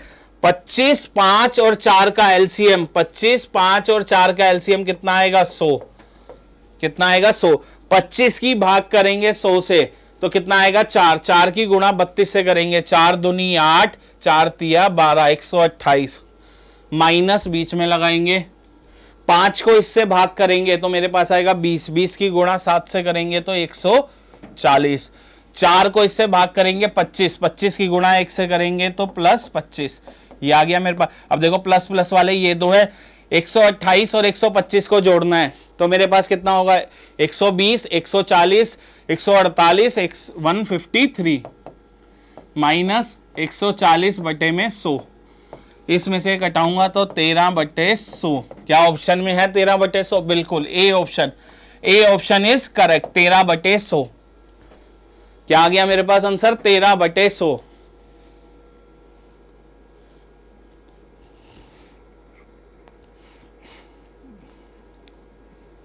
चलिए नोट हो गया। इसी के साथ नेक्स्ट क्वेश्चन की तरफ बढ़ते हैं। नेक्स्ट क्वेश्चन मेरा बहुत इजी क्वेश्चन था, क्या था 10 सेकंड का क्वेश्चन था। ये भी क्या बोल रहा है एवरेज ऑफ n1, किसी भी चीज की एवरेज निकालनी हो, किसी भी चीज की औसत निकालनी हो, उन सारे नंबर को जोड़ दो और डिवाइड में जितने नंबर थे उससे कर दो, वो क्या होती है एवरेज। अब कह रहा है एवरेज ऑफ n1 और n2, n1 और n2 की एवरेज कितनी है 17 है, और दूसरी चीज क्या बोल रहा है n2 और n3 की एवरेज कितनी है 44 है। तो मुझे एक चीज बताओ n1 प्लस n2 की वैल्यू कितनी आएगी, 2 इधर जाएगा तो 34, और n2 प्लस n3 की वैल्यू कितनी आएगी, ये इधर जाएगा तो 88। अब देखो मुझसे पूछा है difference of n3 and n1, n3 और n1 का डिफरेंस, मतलब इसमें से इसको घटा दूं तो ये दोनों कट जाएंगे, तो मेरे पास आ जाएगा n3 माइनस n1, इधर हो जाएगा 88 माइनस 34, यहाँ आ गया 4, यहाँ आ गया 54। Option number C is correct. बहुत बढ़िया, समझ में आ रहा है सबको। देखो बहुत इजी क्वेश्चन आए हैं, लेकिन क्वेश्चन को मुझे क्या करना है, टाइम और एक्यूरेसी, दो चीजें मेंटेन करनी है, एक टाइम एक एक्यूरेसी। अगर टाइम बढ़ गया एक्यूरेसी कम हो गई, ठीक है, मतलब टाइम अच्छे से दे दिया लेकिन एक्यूरेसी भी दे दी अच्छे से, फिर भी कोई फायदा नहीं, और एक्यूरेसी अच्छे से नहीं दी लेकिन टाइम जल्दी से कर दिया, उससे भी कोई फायदा नहीं। दोनों को मेंटेन करके रखना है, अगर दोनों को मेंटेन कर रखा है तो सिलेक्शन पक्का है मेरे यार। चलो नेक्स्ट क्वेश्चन, ये क्वेश्चन आया फिर रेशो का क्वेश्चन। क्या पूछा है, ए रेशो बी रेशो सी पूछा है। अब देखो ऐसा क्वेश्चन जब भी आ जाए एक चीज याद रखना, ए क्या है 2a equal to 3b equal to 7c।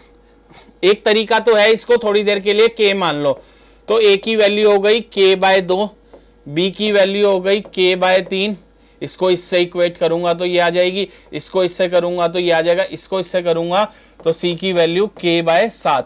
निकालना क्या है, a ratio b ratio c, a की जगह k/2 रेशो k/3 k/7, ये हो गया, k कैंसिल हो गया। अब देखो क्या करो, जहां पे बैठा है उसके अलावा जो दो बैठे हैं उनको यहां पर 7 और 3 का मल्टीपल 21 यहां आ गया, यहां 3 बैठा है इसको भूल जाओ, बाकी दोनों को यहां ले आओ, 2 और 7 14, यहां 7 बैठा है इसे भूल जाओ, 2 × 3 6, ये मेरे पास रेशो आ गया। इसमें कुछ कट रहा है, नहीं कट रहा, तो 21 रेशो 14 रेशो 6 ऑप्शन है, बिल्कुल है, ए ऑप्शन इज करेक्ट, 21:14:6। मेरे पास क्या आ गया, आंसर आ गया।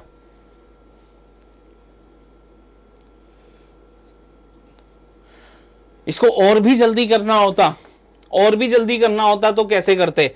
देखो, इसको और भी जल्दी करना होता, मेरे पास क्या लिखा है उस चीज को पढ़ो। मेरे पास लिखा है 2a 3b 7c। देखो, इसके पास अपनी वैल्यू क्या है, 2, उसको भूल जाओ। जब मुझे ये निकालना हो और ऐसे रिलेशन दिया हो, ध्यान रखना, इसके पास इसके घर में कौन बैठा है, 2 बैठा है, इसे भूल जाओ, बाकी दोनों का मल्टीप्लाई कर दो नंबर का। 3 × 7 21 आ गया। अच्छा, अब इस वाले में बी के घर का बंदा कौन है, 3 को भूल जाओ, बाकी 2 कौन बचे, 2 और 7, इनकी गुणा कर दो 14।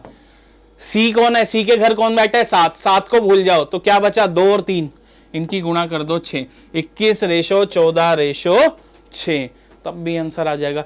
ये प्रॉपर मेथड है कि कैसे आया, और ये हमने क्या निकाल दिया, एक सीधा शॉर्टकट निकाल दिया। क्वेश्चन देखा, पेन भी नहीं उठाना, सीधा देखा। अच्छा, A:B:C पूछा है, इसको छुपाया, 7 या 21, 21 किस में है, इन दोनों में है। आगे चलते हैं, बी पे आए, इसको छुपाया, 7 दूनी 14, दूसरे पर 14 किस पर है, इन दोनों में, इस पर। सीधा, आगे का तीसरा निकालना ही नहीं है। चलिए नेक्स्ट क्वेश्चन इसी के साथ। अब देखो, ये क्वेश्चन आया है, कुछ क्वेश्चन था ये क्वेश्चन 5 सेकंड का क्वेश्चन। क्या बोल रहा है, रोहित अकेला किसी काम का 1/4 बार कितनी देर में करता है, 32 दिनों में। रोहित एक काम का 1/4 पार्ट 32 दिनों में करता है, तो बताओ वो पूरा काम कितने दिन में करेगा। अरे भाई, 1/4 किसी काम का 32 दिन में करता है, तो पूरा वर्क क्या करेगा, ये इधर चला जाएगा, तो 32 × 4 कर देंगे, 4 दूनी 8, 4 तिया 12, 128 दिन में। ऑप्शन बी करेक्ट है। चलिए नेक्स्ट क्वेश्चन चलते हैं। सबको समझ में आ रहा है, कमेंट ऐसे ही बने रहने चाहिए सबके, ठीक है, तैयारी करो यार। नेक्स्ट क्वेश्चन, ये अच्छा क्वेश्चन आया, इस क्वेश्चन को समझते हैं। क्वेश्चन है कंपाउंड इंटरेस्ट का, लेकिन कंपाउंड इंटरेस्ट का एक भी फॉर्मूला नहीं लगाना। ये क्वेश्चन सिर्फ माइंड से, कंसेप्ट से हो जाएगा। ध्यान से देखो, कह रहा है एक पैसा, कुछ पैसे हैं वो 8 गुना हो जाते हैं अपने हर 7 साल में, तो बताइए वो 4096 टाइम्स कितने साल में हो जाएंगे। देखो, अगर 1 रुपया था, ठीक है, वो 8 गुना हो जाता है कितने साल में, 7 साल में, यही बोला है। अब बताइए, इससे अगले 7 साल जाऊंगा, तो 8 की 8 से गुणा करी 64 आ जाएगा, 64 हो जाएगा। पैसा 1 रुपया रखा था, तो 14 साल बाद 64 रुपए हो गए। फिर आगे जाऊंगा 7 साल, तो फिर इसकी 8 से गुणा होगी, तो 8 यहां आ जाएगा 512। तो मतलब 1 रुपया रखा था, 21 साल में कितने हो गए, 512। फिर 7 साल जाता हूं, फिर 7 साल गया, तो इसकी 8 से गुणा करी, तो मेरे पास आ गया 4096। देखो, ये 8 की पावर 1 है, 8 की पावर 2, 8 की पावर 3, 8 की पावर 4। कितने साल लगे, बस यही तो पूछा था। 7 7 7 7 7 × 4 कितने साल लगे, 28 साल लगे। 28 साल में पैसा क्या हो गया, इतना हो गया। मुश्किल था कोई क्वेश्चन? बिल्कुल नहीं था। कंसेप्ट, कंपाउंड इंटरेस्ट का कोई फॉर्मूला लगा कि अगर मेरा अमाउंट निकालना है तो P × 1 + R/100 की पावर टाइम, लगा? कुछ नहीं लगा। क्या लगा? सिर्फ कंसेप्ट लगा। चलिए इसी के साथ नेक्स्ट क्वेश्चन की तरफ बढ़ते हैं। नेक्स्ट क्वेश्चन मेरा किसका आया, मेरा सर्कुलर कौन के ऊपर 3D का क्वेश्चन आया। पूछा क्या गया, कह रहा है शंकु के बारे में बताया गया कि उसकी हाइट कितनी है, 28 है, उसका डायमीटर बेस का कितना है, 42 है। तो बताओ उसका CS से क्या होगा। शंकु के बारे में पढ़ा है आप सबने। देखो, ऐसी शेप होती है सर्कुलर कॉन की, ये इसकी हाइट होती है, ये इसकी रेडियस होती है, और ये इसका क्या होता है, स्लांट हाइट होती है। पूछा क्या गया CS से पूछा गया, वो होता कितना है, πr/l। L चाहिए क्योंकि मुझे हाइट दे रखी है कितनी, 28, और रेडियस कितनी दे रखी है मुझे, ये डायमीटर दे रखा है, इसका आधा, यहां क्या हो जाएगा 21 हो जाएगा। क्या हो जाएगा मेरे पास, 21 हो जाएगा। अब देखो इसको आगे करते हैं कंप्लीट। मुझे L निकालना है, मुझे पता है L क्या होता है, √ में h² + r²। h क्या है मेरा, 28 का स्क्वायर + 21 का स्क्वायर। 28 का स्क्वायर करूंगा तो मेरे पास आता है 784, 784, 21 का स्क्वायर होता है 441, 441। इनको जोड़ूंगा अगर मैं तो 4 और 1 5, 8 4 12, एक ऊपर गया 7 4 11 और 12 कितना आ गया 1225। 1225 किसका होता है 35 का होता है। किसका होता है 35 का। मुझे एल मिल गया। बस यहाँ पे अब सी एस से निकाल देंगे। सी एस से कितना हो जाएगा 22/7 गुणा में रेडियस कितनी है 21 है और ये कितना है 35 है मेरे पास। यही दे रखा है मुझे। अब क्या करें हम, इसको इससे काटा 5 तो मेरे पास आ गया 22 की गुणा 5 से करी 110 इंटू में 21 आ गया। अब इसको गुणा करेंगे तो देखो 0 यहाँ आ गया, 11 की इससे करी 1 ऊपर 22 और 1 23, 2310, 2310। ये मेरा क्या आ गया, क्या पूछा गया था मुझसे, curved surface area. Curved surface area निकल के आ गया। उस क्वेश्चन में क्या था, मुझे एल निकालना था, स्लांट हाइट निकालनी थी। और उसके लिए क्या होता है, ये क्यों लगाया हमने, क्योंकि हमें पाइथागोरस जी कुछ बता के गए हैं क्या, कि कहीं भी राइट एंगल ट्रायंगल बनेगा वहां पर 90 के सामने वाली साइड का स्क्वायर हमेशा बराबर होगा बाकी दोनों साइड के स्क्वायर के जोड़ के बराबर। वही चीज हमने यहां लगा दी। चलिए इसी रफ्तार में नेक्स्ट क्वेश्चन चलते हैं। नेक्स्ट क्वेश्चन फिर मेरा 3D का आया। क्या दिया, कह रहा the volume of right circular cone is equal to the right circular cylinder. एक कॉन दे रखा है और एक सिलेंडर दे रखा है। इन दोनों का कह रहा है वॉल्यूम सेम है। क्या है, वॉल्यूम सेम है। हुज हाइट इज, किसकी हाइट, सिलेंडर की हाइट। सिलेंडर की हाइट मुझे कितनी दे रखी है 48 centimetre. And the diameter of इस बेस कितना दे रखा है 20 दे रखा है। डायमीटर 20 है तो रेडियस कितनी हो गई 10 हो गई। If the height of cone, cone की हाइट भी मुझे बता रखी है कितनी है 16 है। इसका क्या निकालना है, रेडियस निकालनी है। बस हो गया क्वेश्चन। इसका वॉल्यूम कितना होता है 1/3, इसका रेडियस मान लेते हैं r है तो इसका वॉल्यूम होता है 1/3 पाई r square into height. Height कितनी है 16। इसका वॉल्यूम होता है पाई r square h, pi into 10 का स्क्वायर इंटू में 48। यही दिया है। पाई से पाई तो पहले उड़ा दो, r स्क्वायर। अब देखो यहाँ है 10 इंटू 10 इंटू 48। यहां पर जो ऊपर बैठा है वो आ जाएगा नीचे, जो नीचे बैठा है वो आ जाएगा मेरा ऊपर। यही है मेरे पास क्वेश्चन। अब देखो 16 से 48 को काटा मैंने तो मेरे पास कितना आ गया 3 आ गया। अब देखो मेरा कितना आसान बन गया, 10 इंटू 10 इंटू में 3 इंटू 3 और r का ये स्क्वायर इधर आएगा तो क्या बन जाएगा रूट। तो यहाँ से पेयरिंग से कौन बाहर आया 10, यहाँ पेयरिंग से कौन बाहर आया 3। ये रेडियस आ गई मेरे पास 30 सेंटीमीटर। पूछा क्या है, पूछा गया है डायामीटर बताइए, तो इसका डबल। अगर मुझे क्या निकालना है डायामीटर, डायामीटर क्या होता है 2 टाइम्स ऑफ रेडियस, तो 2 इंटू 30 कितना आ जाएगा 60। Option number D is correct. Option number D क्या है मेरा, बिल्कुल करेक्ट है। समझ में आ रहा है सबको, ठीक है। ऐसी हर क्वेश्चन का आंसर देते रहिए कमेंट में। और अभी तक शेयर नहीं किया तो अपने फ्रेंड्स के साथ जरूर शेयर करिए जो तैयारी कर रहे हैं एसएससी के किसी भी एग्जाम्स की, कि प्रैक्टिस बैच चल रहा है राइस स्मार्ट हिंदी पे। राइस स्मार्ट हिंदी सर्च करना है यूट्यूब पे, सब्सक्राइब करना है और रोज 3 से 8 बजे तक जुड़ जाना है। 3 से 4, 4 से 5 जीएस के मजे लेने हैं, 5 से 6 रीजनिंग पढ़नी है, 6 से 7 हिंदी पढ़नी है 3 दिन इंग्लिश पढ़नी है और 7 से 8 तो मैं आपको मिलता ही हूँ, मैथ्स पढ़ाता हूँ, ठीक है। चलिए क्या है वैल्यू, इसकी वैल्यू बतानी है। क्या है, कुछ भी नहीं है, अभी सीख कर आए। 5 डिवाइड 1/5 ऑफ 25/4 प्लस 20/3 डिवाइड 100/9। अब मुझे एक चीज बताइए, सबसे पहले कौन होगा ऑफ, तो 5 डिवाइड ऐसे ही रहेगा, इनका होगा तो 5 से ये गया 5 पर, तो यहाँ आ गया 5/4 प्लस 20/3 डिवाइड 100/9। इसको सॉल्व करा तो 5 इंटू 4/5 हो गया प्लस 20/3 गुणा में 9/100 हो गया। देखो 5 से 5 गया, 3 से गया 3 पर, इससे ये गया 5 पर, तो मेरे पास आ गया 4 प्लस 3/5। 5 चौके 20, 20 प्लस 3 23/5, 23/5 क्या ऑप्शन में है, बिल्कुल है सी ऑप्शन। अब देखिए इन क्वेश्चंस के लिए कोई कंसेप्ट नहीं है, बस एक चीज याद रखनी है, BODMAS board mass bracket of उसके बाद क्या आएगा, डिवाइड, मल्टीप्लाई, एडिशन, सब्ट्रैक्शन। बस ये चीजें याद रखनी है और क्वेश्चन सारे सॉल्व हो जाएंगे। चलिए बढ़ते हैं अपने नेक्स्ट क्वेश्चन की तरफ। देखो हर सेट में सेट का एक किसका, स्टैटिस्टिक का एक क्वेश्चन हर बार पूछा जा रहा है। या तो मीन पूछ लेता है, मीडियन पूछ लेता है, या मॉड पूछ लेता है, या डाटा को फ्रीक्वेंसी के साथ दे देता है, या डाटा को बिना फ्रीक्वेंसी के साथ दे सकता है। अब कैसे दे दिया, डाटा को क्लास वैल्यू के साथ दे दिया। मतलब ध्यान से पढ़िए, कह रहा है जो नीचे डाटा गिवन है क्लास A का, ठीक है, डिफरेंट मार्क, मतलब बच्चों के 0 से 2 मार्क कितने बच्चों के आए, 3 बच्चों के।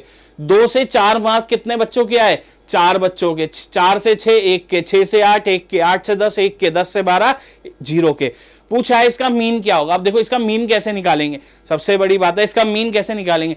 ऐसे में क्या करते हैं, जो यहां पर ये डाटा बैठा है इसका मिडल वैल्यू यहां लिख लेते हैं। इसकी मिडल वैल्यू 0 और 2 की मिडल वैल्यू क्या होगी, 1। अगर नहीं समझ में आ रहा कैसे, तो ये वाली वैल्यू और ये वाली वैल्यू को जोड़कर बटा 2 कर दो। देखो इसकी मिडल वैल्यू 3, और मैंने अभी क्या बताया, 2 और 4 को जोड़ता 6, 6 बटे 2 3 आ जाता, 4 और 6 10, 10 बटे 2 5। और वैसे अगर मैं लगा लेता, ठीक है, तो 4 और 6 के बीच में क्या है, 5 है। 6 और 8 के बीच में कौन है, 7 है। लेकिन ये 7 आया कैसे, 6 + 8 14 बटे 2 7, 8 + 10 18 बटे 2 9, 10 + 12 मेरे पास बटे में क्या आ जाएगा, 2 आ जाएगा। तो यहां पर मेरे पास क्या आ जाएगा, 11, 22 बटे 2 11। अब क्या करना है, इसकी गुणा इससे करनी है, इसकी गुणा इससे करनी है, और यहां पर टोटल बनाना है। तो ये क्या हो जाएगा, 1 × 3 3, 3 × 4 12, ऐसी 5 × 1 5, 7 × 1 7, 9 × 1 9, 11 × 0 0। ये मेरे पास आ गया। अब इन्हें जोड़ लेते हैं, इन्हें जोड़ेंगे तो ये कितना हो जाएगा, 3 और 12 15 और 5 20 और ये 27 और ये 36। तो मेरे पास जो टोटल आया वो कितना आया, 36। और टोटल टर्म कितनी है, कितने जने हैं, कितने बच्चे हैं, 3 7 4 3 7 8 9 10 10 बच्चे हैं। तो मेरे पास आंसर आ गया 3.6। Option number C is correct. देखिए ये मैंने क्या लगाया, मुझे पता है जब भी मुझे मीन निकालना हो, ठीक है, जब भी मुझे क्या निकालना हो, माध्य निकालना हो, तो मैं क्या करता हूँ, सारे नंबर्स को जोड़ देता हूँ और अपॉन में जितने नंबर्स हैं उनको करता हूँ। या आपने मेरी पिछली क्लासेस देखी हैं तो उसमें मैंने मीन फ्रीक्वेंसी वाले का ऐसे सिखाया था कि एक्स आई वाली एक टेबल पता है, एफ आई वाली एक टेबल पता है। एफ आई मतलब ये डाटा कितनी बार आ रहा है। तब मैंने सिखाया था summation of x I into F I upon में समीशन ऑफ एफ आई, ये सिखाया था मैंने। तो ये देखो यही तो चीज करी है, ये जो निकाला है ये एक्स आई ही निकाला है मैंने, और ये जो दिया है मुझे ये एफ आई ही दिया है। तो मैंने देखो इनका गुणा करके इसकी इससे करके सबको जोड़ दिया, सबको जोड़ा तो यहाँ पर जोड़ कितना आया, 36। तो ये क्या है, ऊपर क्या आ गया, 36। नीचे क्या रखते हैं, एफ आई का जोड़। इसे जब जोड़ा तो मेरे पास जोड़ने के बाद 10 ही तो आया, तो 10 को रख दिया, तो यहाँ पर 3.6 आ गया। कुछ नहीं है, बहुत इजी है मीन मीडियन मॉड निकालना, ठीक है। बट डाटा अलग अलग होते हैं, किसी में फ्रीक्वेंसी दी होती है, किसी में नहीं दी होती, बस उनको सीखना है कैसे लगाना है। पेपर में लेकिन जरूर पूछ रहा है जीडी के, एक क्वेश्चन स्टैटिस्टिक्स का जरूर पूछ रहा है हर साल। चलिए सबको समझ में आया, कोई मुश्किल नहीं था क्वेश्चन। इसी के साथ आज का सेट हमारा 20 क्वेश्चंस का यही खत्म होता है। बट ये जो हमारा सफर है ऐसे ही चलता रहेगा। यही जो हमारी सीरीज हमने स्टार्ट करी है SSC GD constable practice batch, ये ऐसे ही आपके लिए चलता रहेगा जब तक आपके एग्जाम स्टार्ट नहीं होते। हम आपके लिए मेहनत कर रहे हैं, आप भी मेहनत करिए। सारे सेट रोक के देखिए, जितने भी क्वेश्चन आपको कराए जा रहे हैं रोकिए, उसको खुद सॉल्व करिए, टाइमर लगाइए। मुझे 2 चीज मेंटेन रखनी है, एक टाइम और एक एक्यूरेसी। अगर ये 2 चीज मेंटेन हो गई, पेपर में सिलेक्शन पक्का है। और क्लासेस 3 से 8 रेगुलर देखिए, ठीक है। जीएस की क्लासेस 3 से 4, 4 से 5 जीएस की, किसी दिन किसी सर की हो रही है, किसी मैडम की हो रही है, कोई हिस्ट्री पढ़ा रहा है, सारी चीजें आपको 3 से 4, 4 से 5 में मिल जाएगी। 5 से 6 आपकी रीजनिंग की शाम सर लेते ही हैं।